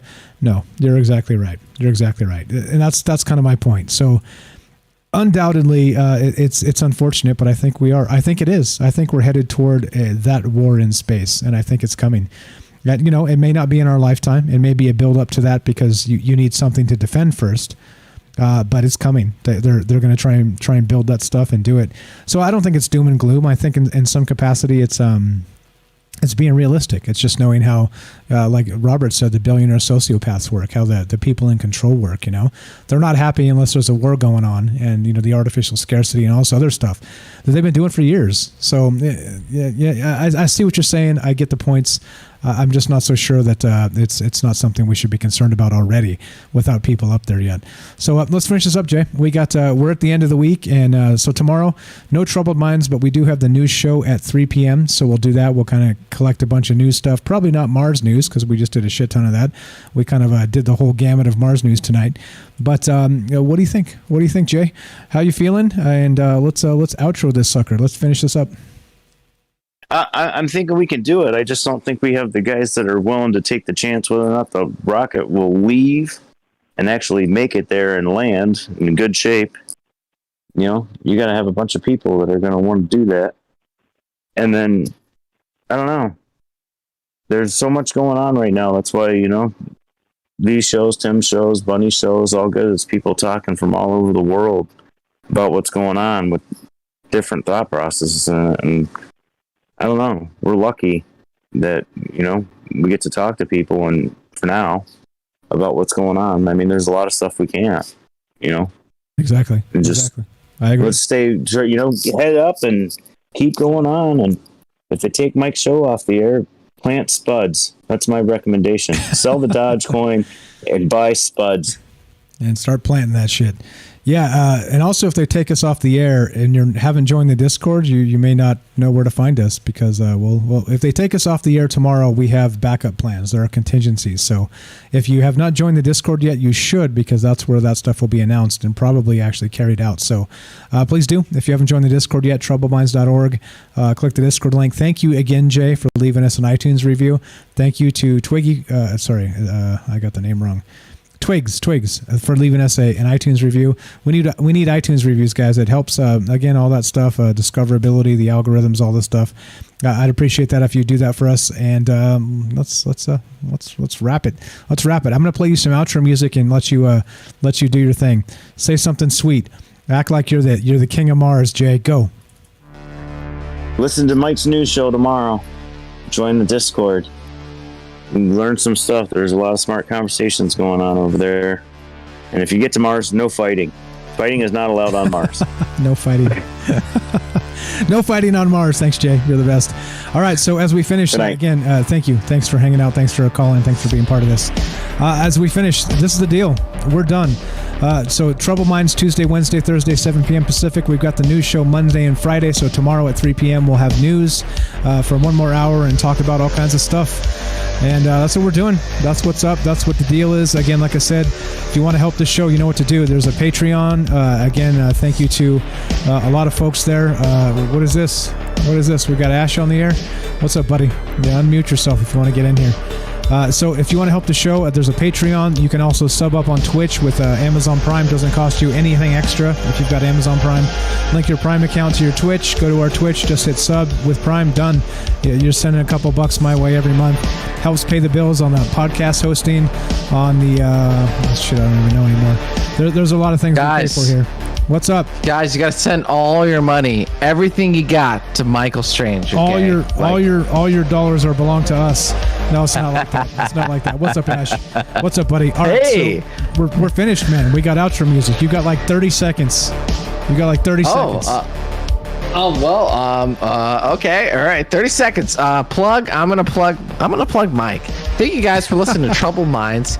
This is Astro Reptilian, and I'm here because Mike. Mike does a really good job. He's here every day of the week, and he deserves everything that's coming to him. So, thank you guys for listening. I've been sucking on the reptilian Mars juice up here and having a good night. And I just want to come in and say hello. And I appreciate you guys, and hope you all have a good night. That's it. Nice. Thank you, sir. Thanks for showing up and saying hi.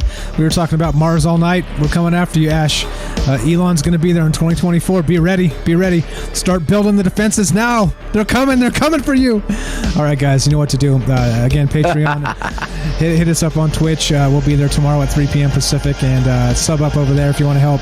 iTunes reviews, spread the word, tell other people. There's lots of ways you can help this show, and most importantly, keep listening, keep chatting, keep calling. Like I said, it makes my world go round. I appreciate it so much. You guys are the best. As we finish the end of the week at Troubled Minds, be sure, be strong, be true. From our Troubled Minds to yours, have a great night. We'll see you tomorrow at 3 p.m. Pacific on Twitch. And we're out. Ow! If you got an alien screech, now's the time, Ash. Now's the time, buddy. See, it doesn't pick it up. It didn't pick it up. I go to our human technology doesn't pick it up. It's some alien species stuff going on here, man. There you go. Exactly. Riot. Exactly right. Riot. Okay, we're out, guys. Thanks again for hanging out with us. We'll see you soon, tomorrow at 3 p.m. Pacific on Twitch. Have a great night.